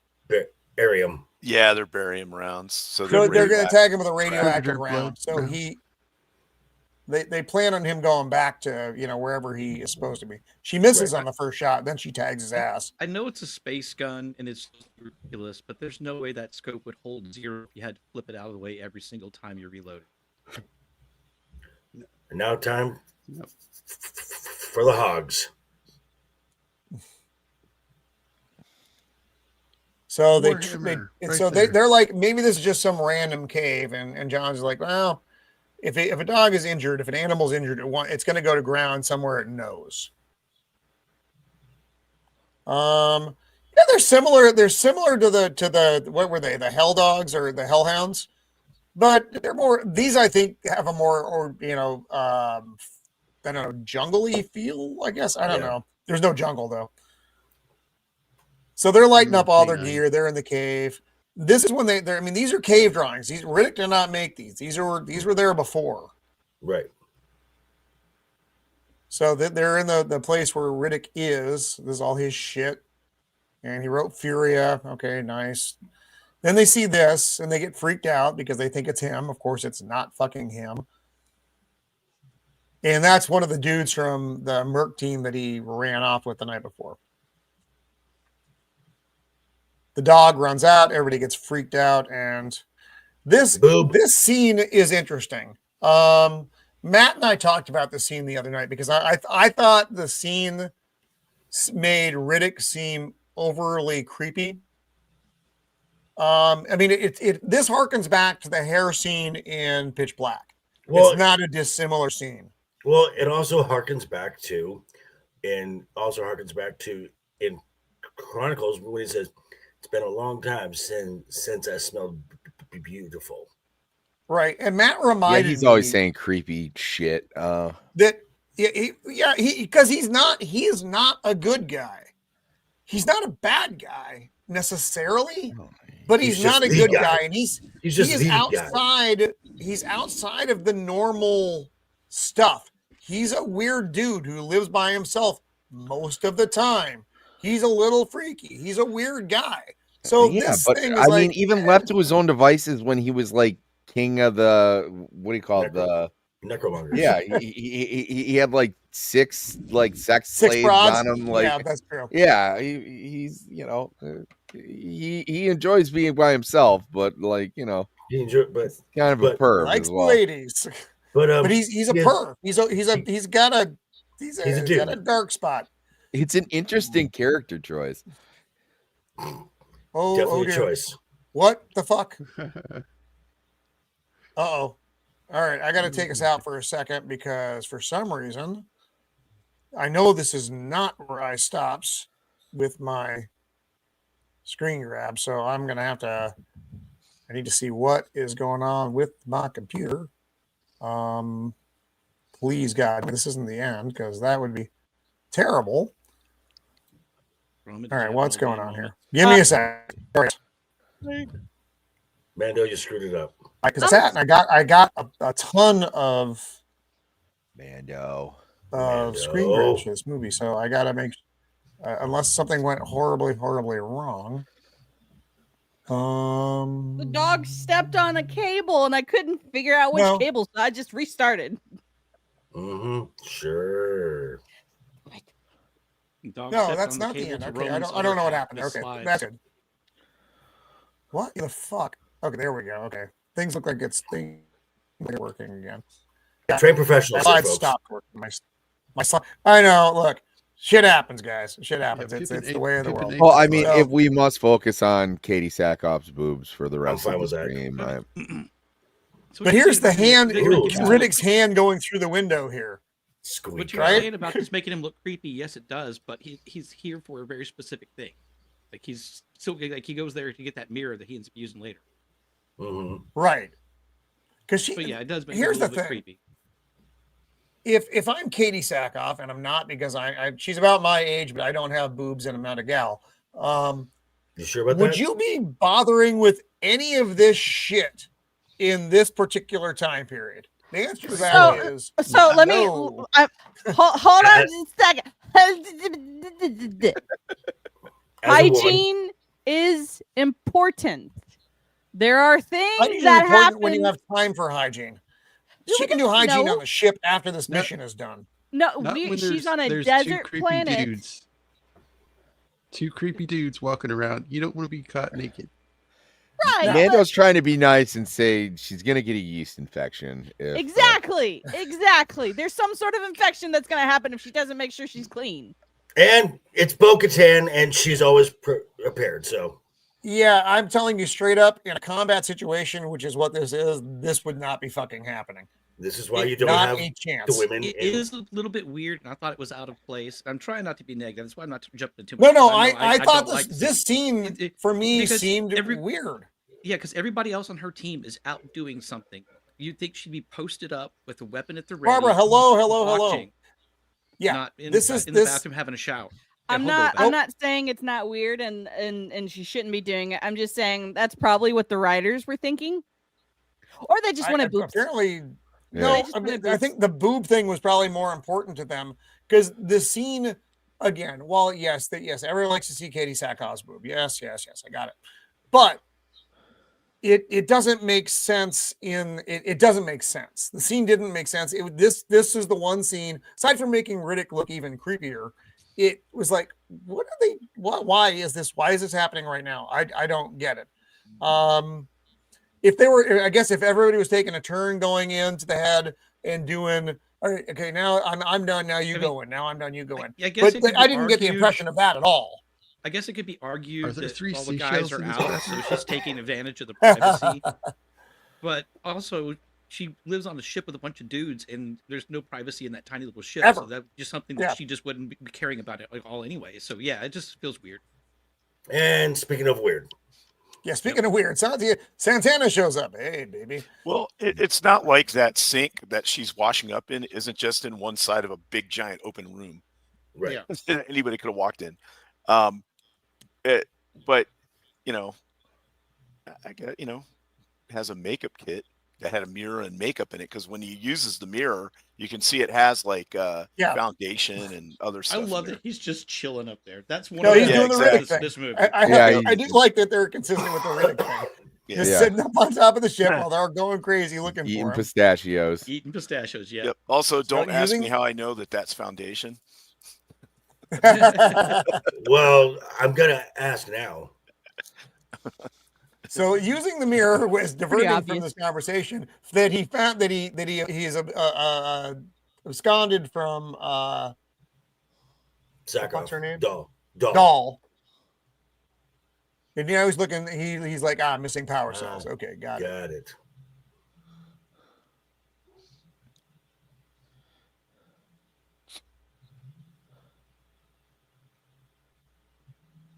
So she's remember, she's in charge of him. She's in charge of what's going on.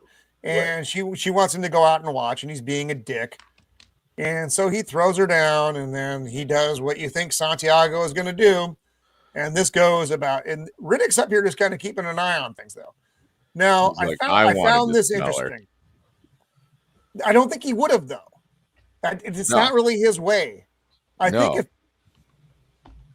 think he's just making sure everything that it doesn't necessarily go another way.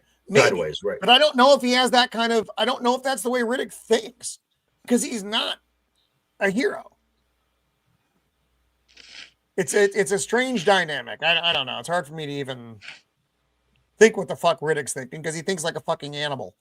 Then we come back and this is what's inside the ship. All the blood's on the floor and shit's all broken and fucked up. He's like, what happened? He's like, he said something fucked up again. But he got in here at some point and wrote fair trade because he took somebody. Well, while those two were doing what they were doing, he snuck in and put fair. Oh, that's right. Yes. So now it's to fuck with them. Mm-hmm. Because remember, Santiago put that explosive device locking mechanism on the cabinet. Now they're like, well, did he get in there? No fucking way. And I thought this was hilarious, though, because they get to a certain point and then John's like, hey, stop. He may have changed the combination.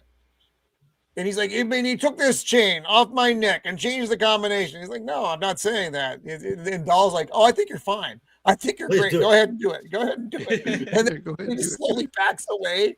They all get behind. It's just like, okay, I guess we'll see what happens.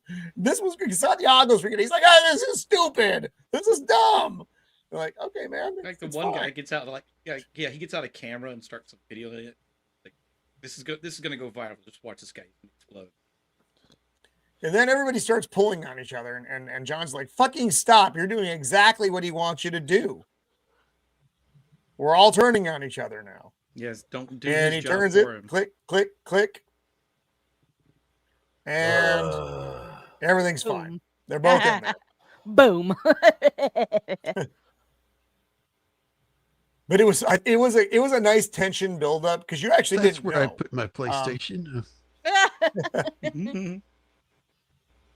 So, of course, Riddick's watching from above. I just love how no one has looked up. Right. Ever. Well, no, you never looked up. I mean, that's kind of 101. I mean, that's pretty basic, actually, with most people, unless you would think these guys would be a little bit more suspicious and be a little bit more alert, but most people don't look more than a couple of degrees above their kind of like flat line of vision. Unless you're short. Yeah, you're looking all the time, Amanda. So that's an arachnophobic. I am not most people. I am looking all over the place at all times. I keep my I just have to look under my keyboard before I do the show. So this is Moss again. So originally in this scene, Riddick was supposed to just kill him. And that was it. But Vin Diesel didn't think that's the way he would do it. He's like, he didn't try to fight him. He just like, so then you get the, are you afraid of me? And they're all afraid of you. So Vin Diesel didn't want to write a scene where Riddick just murdered someone. Not as a self-defense measure, not as something like that. Just flat out killed a guy. Right. So I thought that was interesting. It depends on who the guy is, though. Well, I suppose that's true. But this guy, I mean, they are all hunting him. So, I mean, yeah. So at this point, his buddy here, whose name I don't know, is like, where the fuck is this? Where the fuck is Moss? And he goes back and like, he was fucking here. And the batteries are gone. Oh fuck! It's just great. He just fucks with them the entire way through. There's the dog though.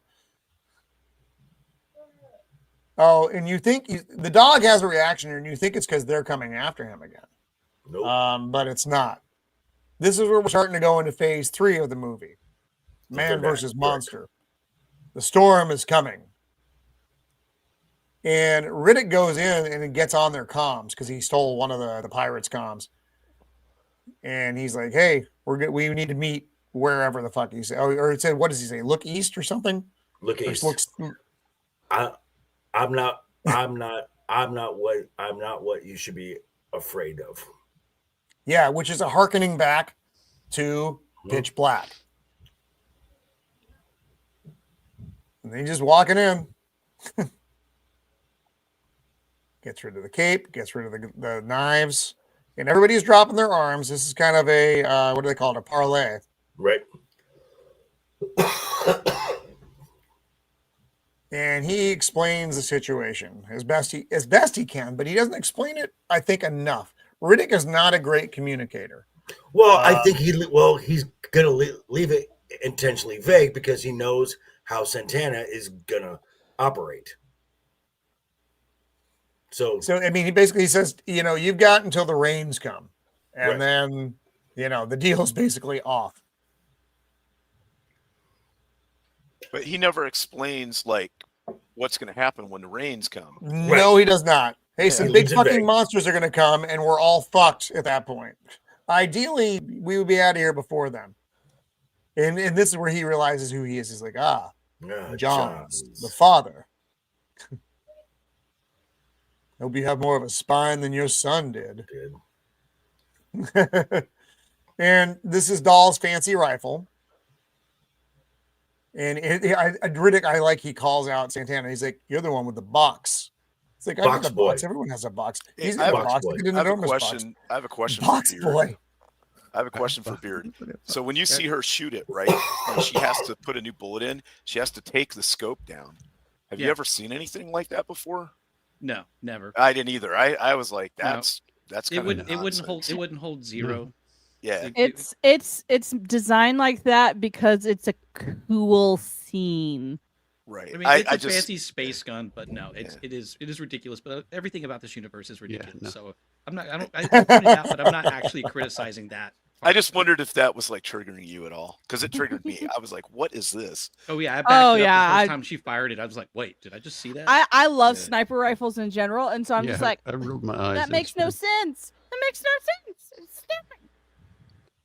And then Of he course, pulls out a little Stan- pea shooter. Yeah, he didn't get rid of all of his weapons. And now hilarity Rah, rah, rah, ensues, and That's a good boy. That's a good dog good right boy. there. It's a good he's doing his boy. job. Rip his Riddick is arm more off. worried about People. that dog than anything else in the world right now. Yep. Of course, Because that's his buddy. And I understand.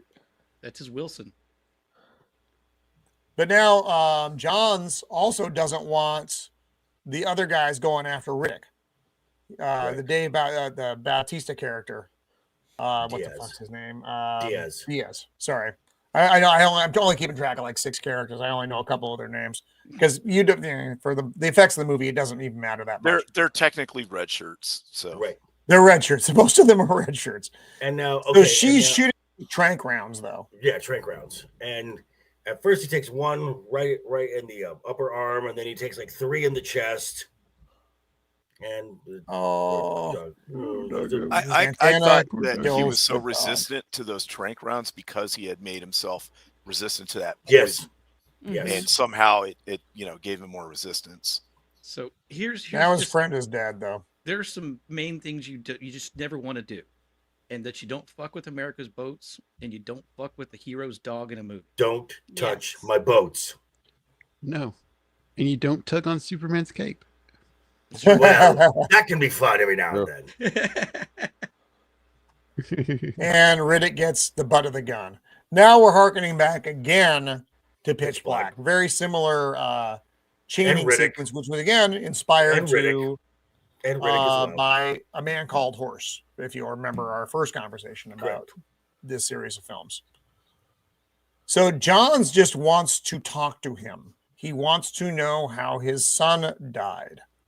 And Riddick isn't giving him anything. He's just, because again, I don't think Riddick has a lot of the same emotional stuff that regular people do. Okay, It's just not there for him.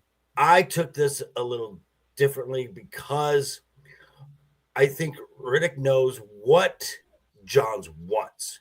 Johns wants a specific type of answer, that his son was honorable and that he died a good man.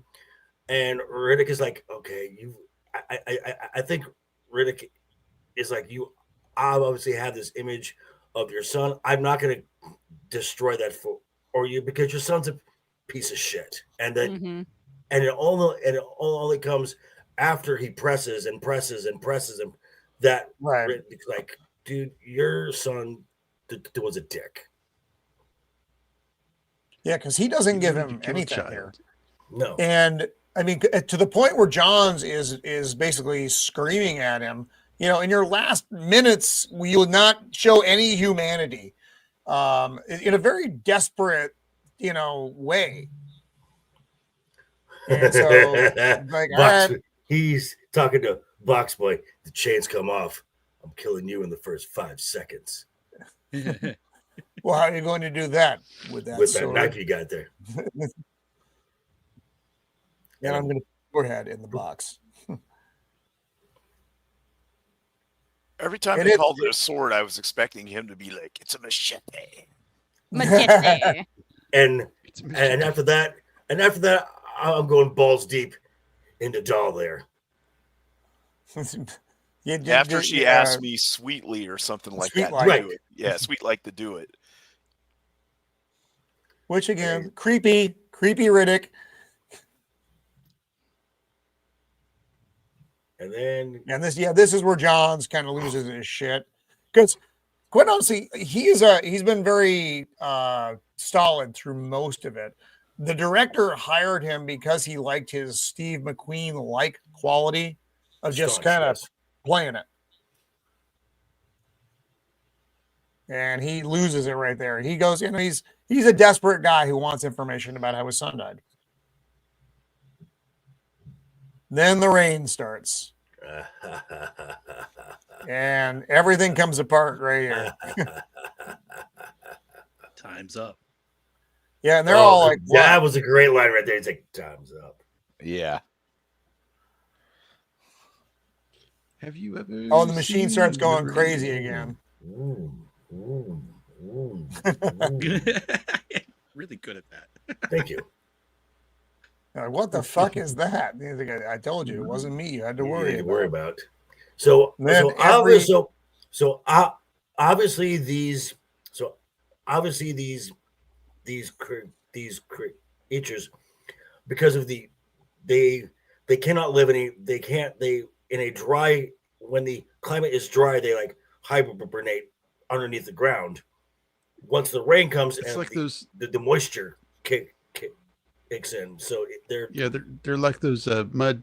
What are those little fish things called? Mud puppies or something? yeah, Yeah, well, in They're like this, that. they're called mud demons. right. Yeah. Jacob's talking about in real life. They there's a stay real there, thing. right, Mhm. and then when the Oh no, tide I comes know. in, I'm they I'm come just out. saying. I'm looking at the IMDb Oh, they're mud right now because I skippers. was like, oh, That's what what are they're they called? So they start hearing banging on the end, the facility, and he's like, they're not going to get through, and of course it Boom! stabs him Coach immediately Cheese through, here. Coach Cheese here and gets then it. just bangs his face on the screen for a minute, and then drops him. And now we're full on man versus monster phase. Yeah. Yeah, I love how the roof is starting to cave in from these things. We have to go back to a little bit. It's just like, how did none of this ever happen before? I guess timing would be the only thing I can say. Yeah. Convenience. Timing, and probably they can sense that, like, they know that like people are in there now, so maybe they had no reason to attack it. And I chalk it up to the script needs the plot to happen. Exactly. Yeah, That's probably the biggest thing. Steven, yes, the space cicada. Right. Also, if you- we don't know how long it's been since it rained last, Right. like that. So Right. So, but when Riddick looked over the horizon, he thought there was water over there. Remember, he said, "Yeah, there's water over there," and blah blah blah. So what did that mean? Don't know. Well, so now we know that when the dog was getting upset earlier on in the film, and he Yep. sees the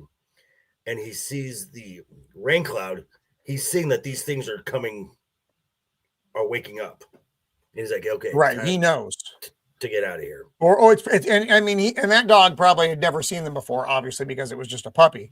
But it's probably an instinctual thing to a species on that planet. Mm-hmm. I also, so when I watched this, I was like, I just kind of took it as, oh yeah, my dog doesn't like storms either. That was when that part first happened, and then I didn't realize that all those things were there. They didn't do a good job of hinting that there was a shit ton of these things. I thought they were all in that particular pond. Right. No, they're all underneath the surface of the ground. Yeah, that's cray. Oh, so What yeah, a the way to chains come off.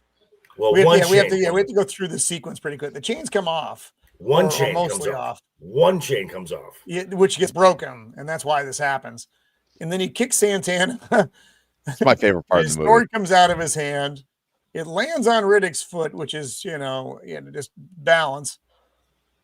And then he throws the knife up, kicks it, cuts off the top of his head, pushes the box, and his head goes in the box. And Dave Bautista's like, you can see his tongue. You could see his tongue after his head fell off.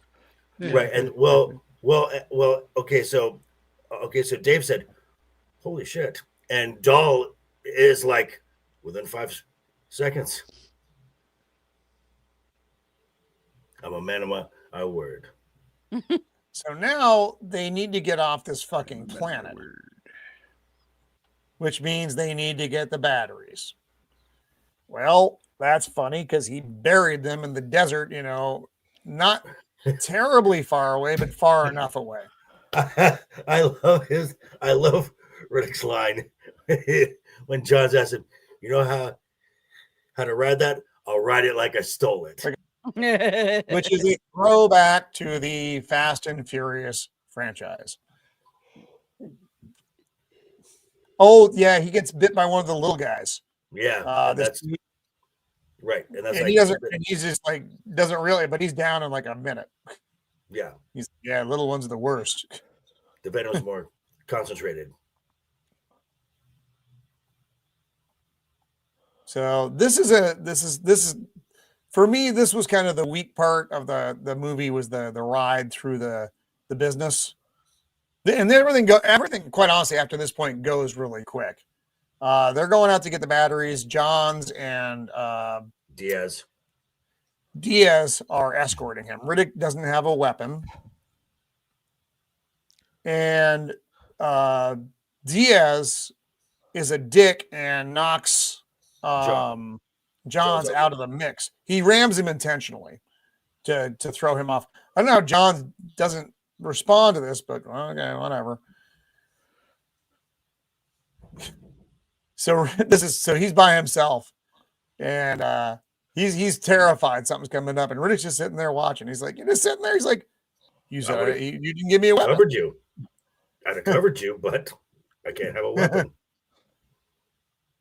So now he's got him riding bitch as they continue on to the spot. This is where Riddick tells him to a degree how his son died. He tells him, he's like, I didn't ghost your boy. And he doesn't really, he kind of mumble. He wanted to kill a kid. Use her as bait. And Johns doesn't, but he doesn't give him a lot of expanding information on that. So John's like, that's not the man I knew. That was not my son. He's like, then you didn't know your son. Right. Did you know your son was a druggie? Morphine. He goes into all this other explanation. But he never really explains he got eaten by giant space monsters. Right. No, he doesn't really say exactly what happened. Nope, he doesn't. Like I said, I don't at this point, I don't think he's trying to spare John, so I don't know why he didn't At least give him a little bit more. I mean, obviously he's just digging a hole, but I don't think he wants to say,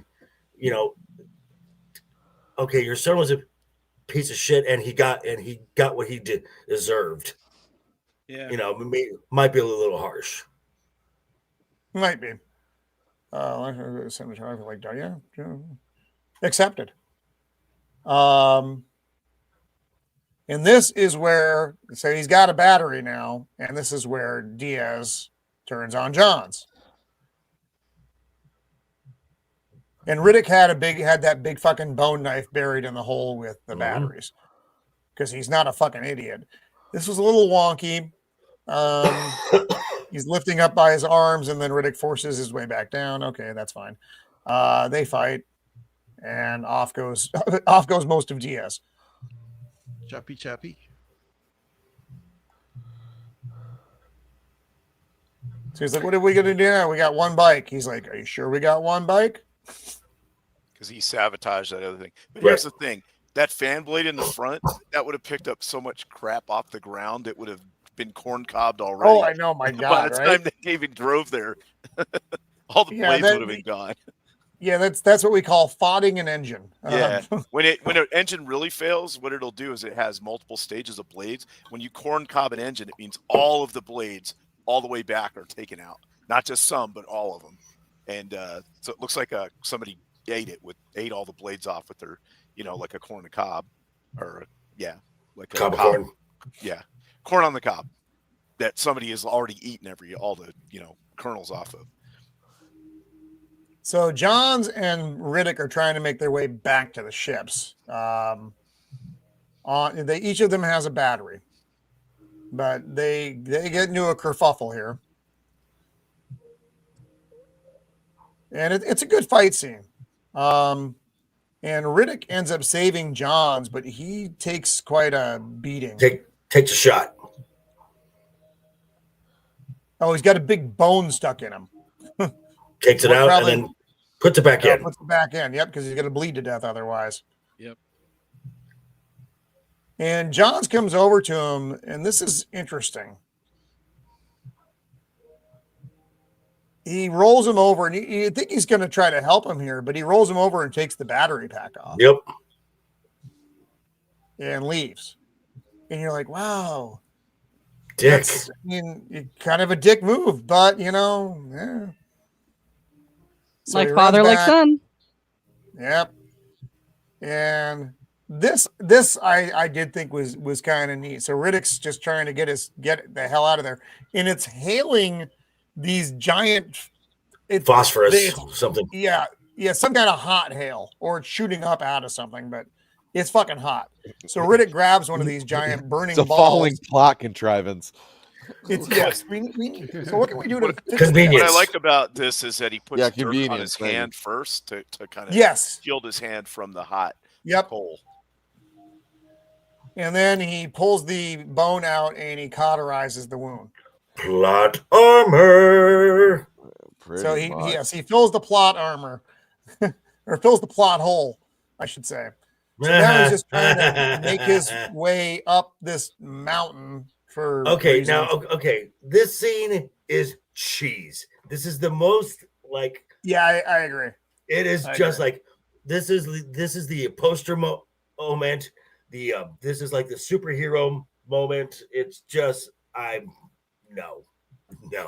So they're just coming up, and he's fighting every one of them off until he's at the top of the mountain, and then he gets to a point where there's nowhere else for him to go. I did like the look of it though. I thought it looked really nice, with the lightning and the rain and all the craziness. As far as the shots went, I thought it looked good, and the music in this was also good. It's the same. I think it's the same composer as the last movie, which I think was different than the first movie, but I think it's the same guy who did the last one.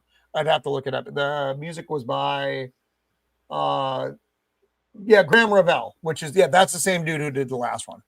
So again, consistent music, that same kind of driving, heavy orchestra music, which I like in this kind of movie. But yeah, so he's just on top now. He has nowhere to go. and he's got this thing on about to eat him, and then blast, Wow. blast. Shit just starts blowing up everywhere. At least they don't have acid for blood. Yeah, thank God. And what we have is a ship above him. How He's like, convenient. lower the rescue. But so Johns didn't desert him. Johns found the more practical, I'm not going to die way to go back to him. Yeah. And Okay, now reminiscent of yes, this is reminiscent of Pitch Black. Mm-hmm. Yep. Not for me. Pitch Black Not and for me. GoldenEye. So she hooks him up to the rescue litter, and she wants to away bang they him go. right there. Oh yeah. And so one ship goes through the clouds, and then the other. And so this was Face to face. Oh boy. What? So Riddick does give John some respect here, though, which was nice. He's like, "Hey, Johns, you keep that spine." Right. So he's acknowledging him as a man with character. Yeah, you're a lot cooler than your dead son. Your son Raise your son better. He was a Your piece son of was- That shit. son was kind of a Fucking bitch. hated but your you're son. all right. So now we're back with the Necromancers. Now this is so Rick Mongers. found his way back to Waffle these face. guys. This is another bit of a leap. Since Riddick didn't know how he got to not Furia, I don't know how he figured out how to get here. This is just, you have to just kind of go with it, but it doesn't it make a lot of sense. Also, I don't think where they are now is where they were, because they're clear. This is the whatever wormhole or it's whatever that goes to the Underverse. So yeah, Crone's there. He's just kind of taken over. Riddick walks in, and this is not a nice meeting. And Riddick's got clothes again. I don't know how this happened Yeah, either. but if that's you okay. remember that the woman there was at the beginning and told him to watch out when that other woman stabbed him. Oh, that's that lady. Okay. So she was loyal. And this guy's carved her face up. So yes. Speaking of like time frames and everything like that, because they gloss over a lot of it. I think he was on the Yes, planet for a lot they longer do. than we think. Mhm. I think that, like Matt said, you have relativity when you're doing long distance travel and things like that at like near light speeds. So the time frame could be all over. But I imagine that they were on the warpath trying to find this portal to the Underverse for a while, and they left enough scars in their wake that he was able to basically track them. So they're not really All right, secret makes sense. about destroying planets. That is some good filling in, my friend. I mean, Well I done, shouldn't Beard. have to fill in the movie. Sub notes by itself, Beard. but- No, you're right. No, you have to, because they like I said, it doesn't make sense on its own. He's on not Furia in a ship and has to find his way back to these guys and find the right ship in their fleet, which is also seems to be elite, but that's okay. Yeah, so the asshole, so Riddick tells her, "I'll never hurt you. Just tell me the truth." Yeah, and he's fucked this poor girl up with his weird necromancer bullshit. He asked her to I make like waffles this. for him, and apparently they Whatever. He needs a new brand. I don't know if he's using like KitchenAid or what. but he needs a different brand. Necromongers just can't make waffles. Necro waffles, not Joe Waffle, bitch. So he asks her, "Is Vaco alive or dead?" And she's like, "Both." No. And then he walks to the window. He's like, "Transcendence." And this is kind of it. That's where they leave us. Yeah, they're They like, leave us yeah, with it's like that. a wormhole kind of thing. Maybe don't ever ask us about it again. Yeah, never Right. mention this again. Yeah, never bring this up ever again. So, yes, there are plot holes. There are plot holes aplenty. I mean, they're making another movie eventually, right? I don't know that they are. I guess. There's rumors of Furia, but rumors of Furia have been floating around for a long time. If you look on the IMDb, IMDb says it's in production. Years. Basically, what I'm looking at is it was both started in 2019, but then also officially announced in 2023 in February, and then filming apparently began officially in August of 2024. So it does look like there's progress, but it is slow. I would like to Production see. hell. I would like to see it. I would like Production hell, you I would a watch full it. conclusion to this because we I'd don't watch have a it too. conclusion here. Yeah, We and don't have a conclusion with this, and it would be nice because it's the same writers from that we've got. Yeah. It's always the previously, same so guys. Always the hopefully same there'd guys. be that continuity there. Now, of these Maybe three this- movies, and- Pitch and Black how- on its own is the best standalone because you can watch that movie. It doesn't. It's it. It's a complete ending. They Yes. go off and it leaves it open, but it doesn't matter. I mean, like the Alien, the ending of Alien when Ripley gets aboard the ship. You didn't need aliens. No. It was a very satisfying ending. She's on the ship, good to go. The end of Chronicles of Riddick, where he's now the Lord Marshal, that's Again, a bit more well, wishy-washy. I think you could have ended it there too. Yes. Yeah. Because At least especially it's with an- Chronicles of Riddick, but also I agree. I would say a little bit with the first movie is they're kind of written like TV series that didn't know if they were going to get renewed for next season. Yeah, they gave So they wrote- gave they the wrote window best of ending they could, opportunity. but with Yeah. a little Yeah. bit of opportunity. Yeah. That is a good point, dude. But this one didn't do that. This one just drops you with Riddick looking out a window.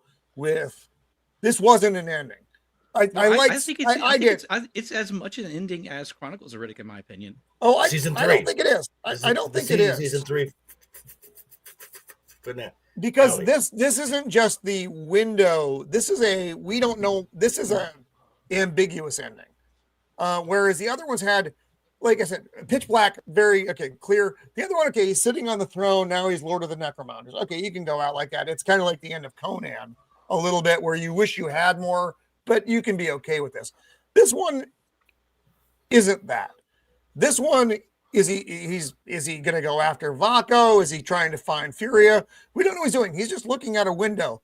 For me, this was not a satisfying ending to, the third movie of the series. This is a great second movie where you expect that there is going to be a third movie. That's the way I felt about this ending. But I enjoyed the rest of the movie. I like the first, like I said, I love the man versus nature, man versus man, man versus monster parts of this a lot. And I thought that was the director's cut or the special edition, because I know Matt said that some of that stuff at the ending that came back that kind of explained things a little bit more was in the special edition cut or the director's cut or whatever.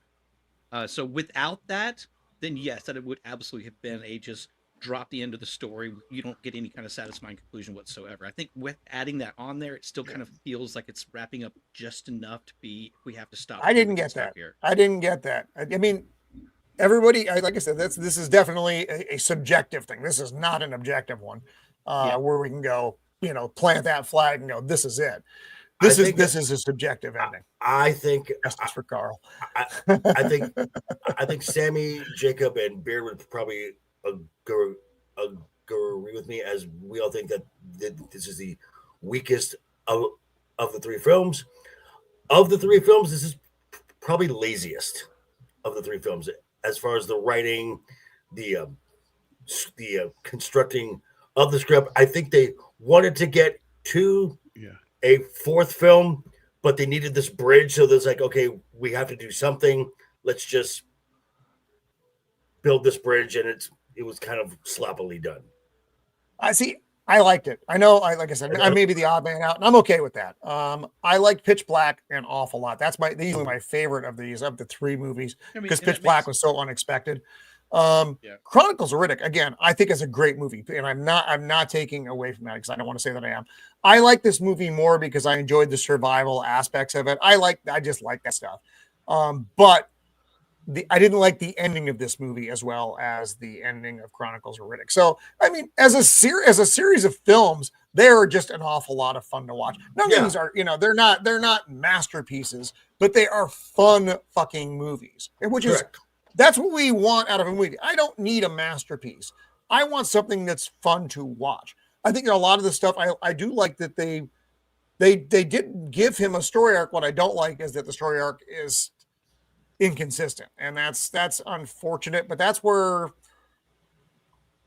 better writing would have probably put it together. So unlike Tolkien, what's his name? David Toohey didn't really plan this out in advance. Tolkien had his whole universe pretty well laid out before he started out. So he knew all of these different ins and outs, the topography, ancestry, all of this stuff. Languages. Toohey got lucky with the first movie, didn't expect it to do well. It didn't do great in theaters, but again, like we talked about, like Highlander, it blew up afterwards. And then he's got, now I've got a chance. So when he built upon it, he didn't have necessarily the foundational aspects background wise that he might have. It's okay. Some things you can say Riddick lied. We talk about the eyes and his fury and ancestry.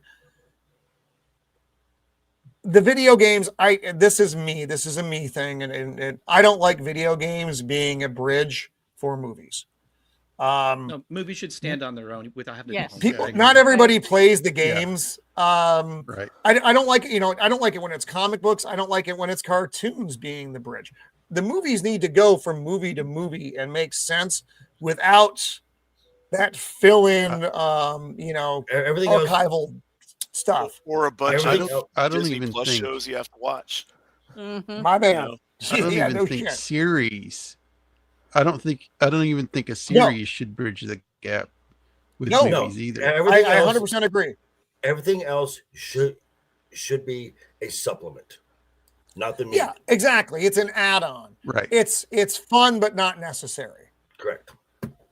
With the games, it seems like they actually put some pretty substantial this is Lord. How this happened stuff in there that we as the viewers of these movies are like, how the fuck did that happen? Where they explain it in Butcher's Bay, or shit got filled in Dark Fury, or the other stuff, yeah. I don't want that much homework to watch the fucking movies. I don't want any homework to watch the movies. I want to be able to watch a movie. Yes, having seen the predecessors, I understand that makes sense. But add-on data is add-on data. I don't want to have to read a book. I don't want a comic book. I don't want a film. I don't want a video or a series. I don't want a video game. I want the movies to do what they're supposed to do. That's what Beard said, and I 100% agree with that. You want a scotch? I just want to real quickly give a little bit, or I guess take back a little bit of my criticisms, because I did criticize, and I think rightly so, some of the CGI. And this movie felt very much smaller than Chronicles of Riddick. Like, it felt like it was on a soundstage the entire time. And oddly enough, it was on the soundstage the entire time. Yeah, exactly. I know, but so a lot of Chronicles of Riddick was too, but they made it somehow feel like it wasn't. And I went and looked at the budgets, and this movie had about a third of the budget of Chronicles of Riddick, with just under $40 million. So wow, no, they made so adjusted for inflation, that's probably about equal to what Pitch Black did in 2000. Okay, so that's kind of where I have to reframe some of the special effects they were doing. So they were definitely aiming for the moon with a lot less budget than I thought they had. These movies are still, my opinion, far better than anything post Endgame. Deadpool and Wolverine excluded. That's not saying much. Deadpool and Wolverine is its own little universe. No, I don't. That's why that's in a bubble. But think about that. These movies were made, and Wolverine sucked. Joker story wise, yes. 4 Fun out of wise, 10 no. at best. I enjoyed it. I thought it was a fun movie. I did. I loved it. Well, I don't think it was a great movie. I think it was a very entertaining movie. This is a different kind of entertaining movie, though. It's that Deadpool Wolverine is definitely kind of its own thing. So that's why you can't lump it in with the rest of that stuff. But that's but just like I said, everything else post Endgame in the regular Marvel universe and series and all their jerk off stuff, this was vastly better. Pitch Black, which had a budget of like $7, and they didn't expect it to do anything. $7 and some bubble gum. What year was that made? 2000? Made in the year 2000. Vastly looks better than even with the fucking wonky effects of the teeth. It still looks better than all the shit that Marvel has done since. And the characters, even the expendable characters in this movie, which there are a lot of, the dialogue that you got out of those characters was good dialogue. The kid, the Bible thumping kid, that guy, Dahl, obviously, DS, even Santana, who was a kind of a dime store villain, had good dialogue. It was fun dialogue. It was provocative dialogue. It made you hate him.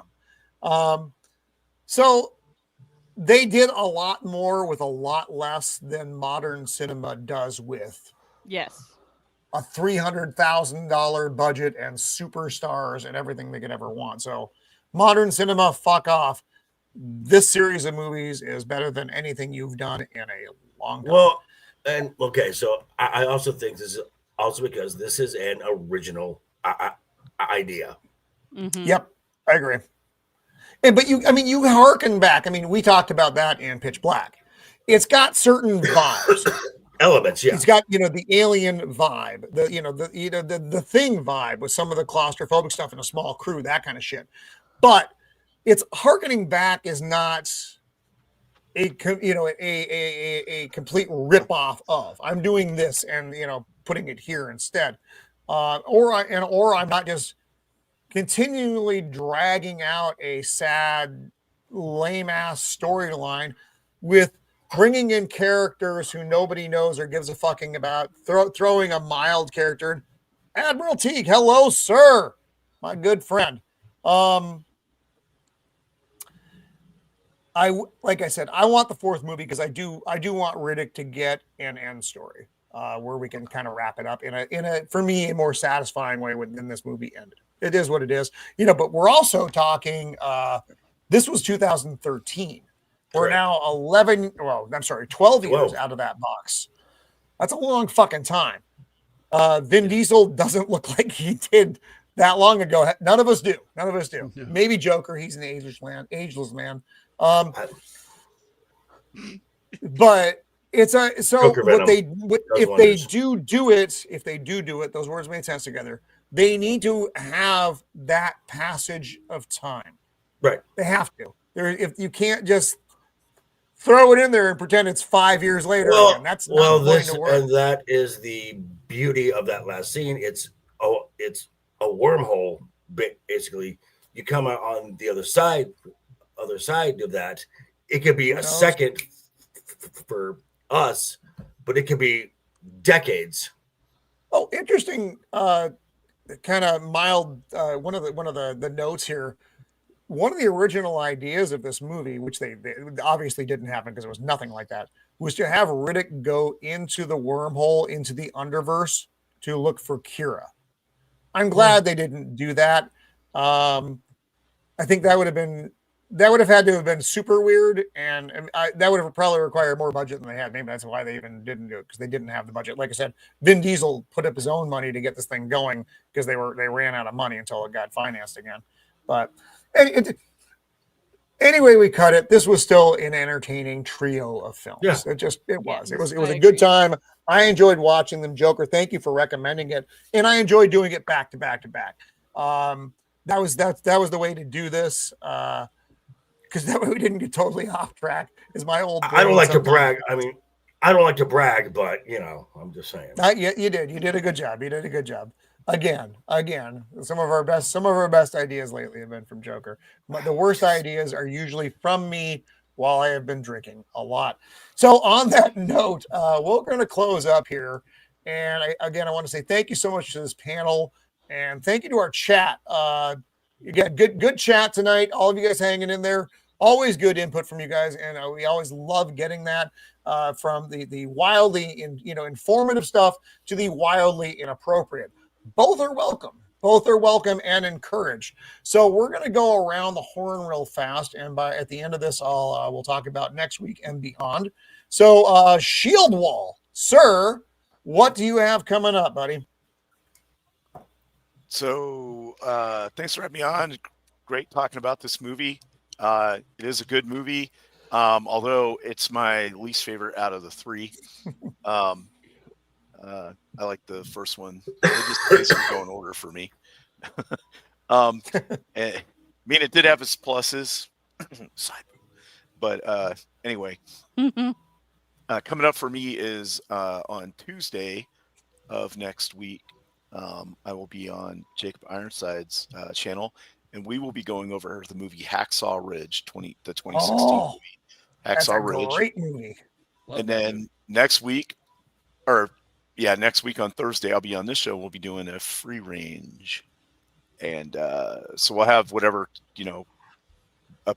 topics we'll have for that, and maybe some other things. So I think it'll be fun.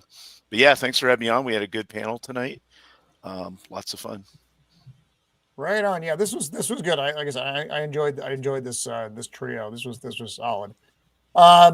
Joker Voice. What do you have coming up, buddy? Well, next week, again, it's Wednesday Night is Overbooked. If you missed our show last night, at the beginning of the show, Left Eye Ego, when he visited Mexico City, got us all luchador masks, and we all began the show wearing our luchador masks. Oh my God, you got to check that out. I got to go watch that too. I got to go watch the masks because that's going to be a lot of fun. Next week again, Wednesday Night is Overbooked. We'll be talking about. We're heading into the first of the major premium live events for the WWE, the Royal Rumble, leading us onto the road to WrestleMania. Big, exciting times going on in the world of professional wrestling. Right on. And those are fun shows. Even if you're not like a super wrestling person, their Wednesday show is a lot of fun just on its own. So hop over there, take a look at that. Because like I said, you don't have to be a wrestling wrestling individual. A wrestling fan sometimes to enjoy that. Right. I locked up there, folks. I locked up. It just stopped working. Everything .exe stopped working. I had a glitch. So thank you again, Joker. Semi, what do you have coming up, buddy? Well, I'll be tinkering with my camera because it turned off while I was eating my burrito, and now it won't turn back on. But otherwise, you can find me Sunday night, 9 p.m. I have in other news. We'll be going over the dumb shit that has happened across the globe this week, and get away from like culture war stuff, because what am I going to say by Sunday night that people haven't already said all week? So it's a lot of fun. People have been enjoying it. I'll also me and Goat invented the Oath Breaker pizza the other day, so that is pineapple anchovy. Oh my God! That actually sounds yummy. That sounds delicious. No, we determined it would be yummy if you had Alfredo sauce. Sweet and savory at the same time. Yeah, either way, it is Ghibli. But no, we got that going on. Cave Cats is almost ready to drop. I think I'm going on a camping trip at the end of the month, and then I think I'm gonna drop it after that. So other than that, I have a show with Leon every Tuesday called Tinfoil Haters, and then I will be back here on Thursday for the free range, and I'm looking forward to that because my friend and co-host Goat is going to be on, and she's just a character. I think we'll have a blast with her. So, yes. Right on. Well, thank you for being with us again this week, Sammy. Oh, yeah. It's always fun. Oh, I didn't say if I like the movies. Yes, I like the movies the same way that Shieldwall does. It's not a law. No, I do. But no, there's definitely something to take away from all of them.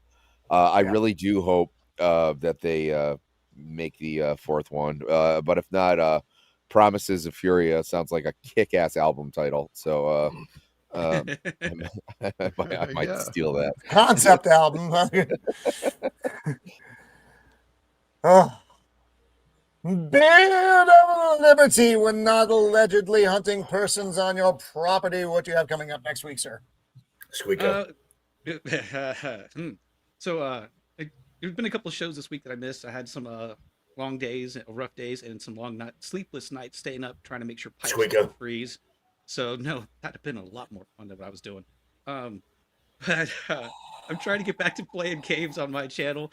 I'm not going to be. I've decided I'm just going to throw out my schedule and I'm just going to play a couple games and just go back to just trying to have fun with this and not worry about trying to hold myself to a certain schedule, because whatever I get, I get. I'm not really trying to make this a career right now. I've got like a whopping 80 subscribers, so that's not going to be happening for a while. That's adorable. That's cute. I know, right? I'm this little guy in the corner, and YouTube still keeps trying to steal my subscribers from me. So I know, right? Bastards. But Assholes. overall, yes, this Jerks. is a great universe these movies have created. Like we said earlier, I don't want homework that you have to do, but I would still love to have comics or some other stories to see stories that aren't necessarily Riddick. I wanted more of this universe. So I like that much. I do think this is the weakest film of the three, but maybe I need to go back and watch it again because this was a first watch. Alive and Warm Maybe Beer I has do, all T. the wrong priorities. Damn. Jacob Ironside, sir, what do you have coming up, my friend? And Yes, thank you sir. for the memes this week, as always. And Well, yes, the video. You're very welcome. Yes, as Shieldwall was saying, yes, we'll be going over Hacksaw Ridge. I'll be here next week. Yeah, that'll be fun. Right on, dude. That's all I got. Mando, when not abducting children, starting fires, or kidnapping dogs, what do you have coming up? Sorry, that got me. I like it. Currently, I'm watching the dog eat up a brand new toy it just got today, so that's great. That's the thing. That was $10 down the drain, and I mean, he was, at least he wasn't trying to bite my hand anymore. Little velociraptor.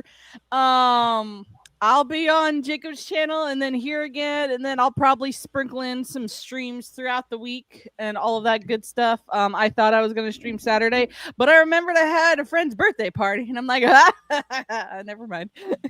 Yeah, you wouldn't want to be reminded when they pop into your chat and say something. Yeah. Is this like a cake and hats kind of birthday? Is there a piñata? Is there a piñata? So That's the question we all want to know. She wants to do an adult tea party. Okay, Is it define an adult piñata? Define adult. Is it like shaped like a big giant adult tea party? Like grown-ups pretending to have a tea party, or an adult? Oh, I thought my version was way more fun. Never mind. Are we having No, and no, by this is Is this like G-rated. Irish tea party? G-rated. It's basically us drinking tea and eating pastries. bullshit? So an actual like an afternoon tea then. Yeah. I'm Okay. calling All right, I can't help. We're with gonna have this. cucumber Like sandwiches with the crust cut off. Mando's gonna sneak in some rum and spike the tea. Yes, exactly. Because Yeah, she's that's just like, not- I'm that's so not gonna excited. And I'm Are just there like, going to be any fires or lions involved? no lions for sure. Fire. Oh yes, Sammy, that looks yum. Oh, break me off a slice of that. That is, Hell that's no. nasty. That's I can do Right, the the fish pineapple, ones. but not That's the just not the nasty. anchovies. Oh, Or I can do Lord. the anchovies, but not both. That's just sick. Oh, sweet and salty at the same All time. you're Bring it tasting on, on that baby. pizza is anchovies, Oh. man. Bring it, Bad baby. man. Bring it.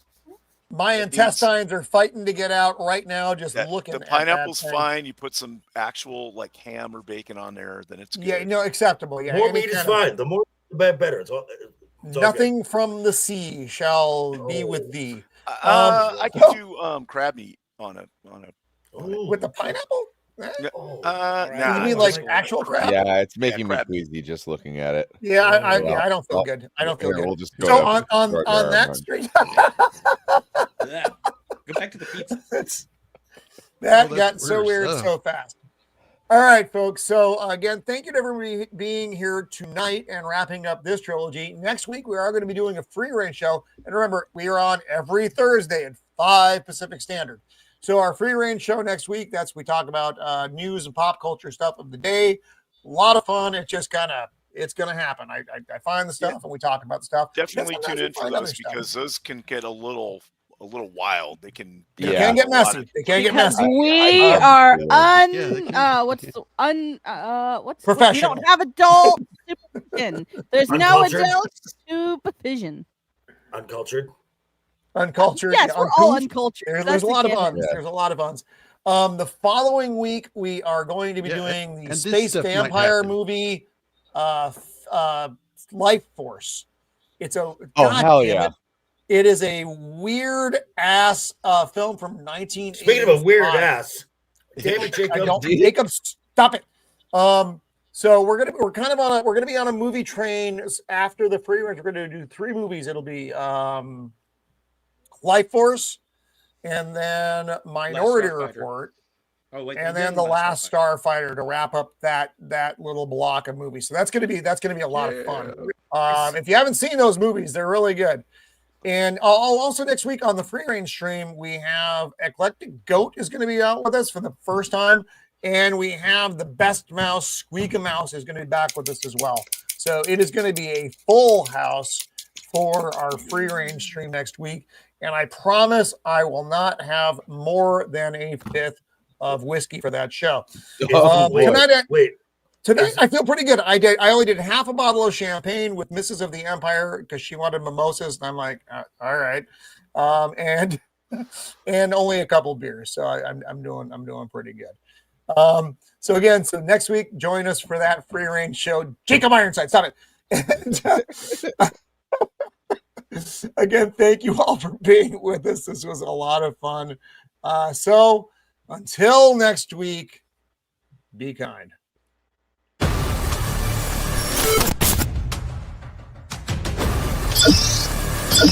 You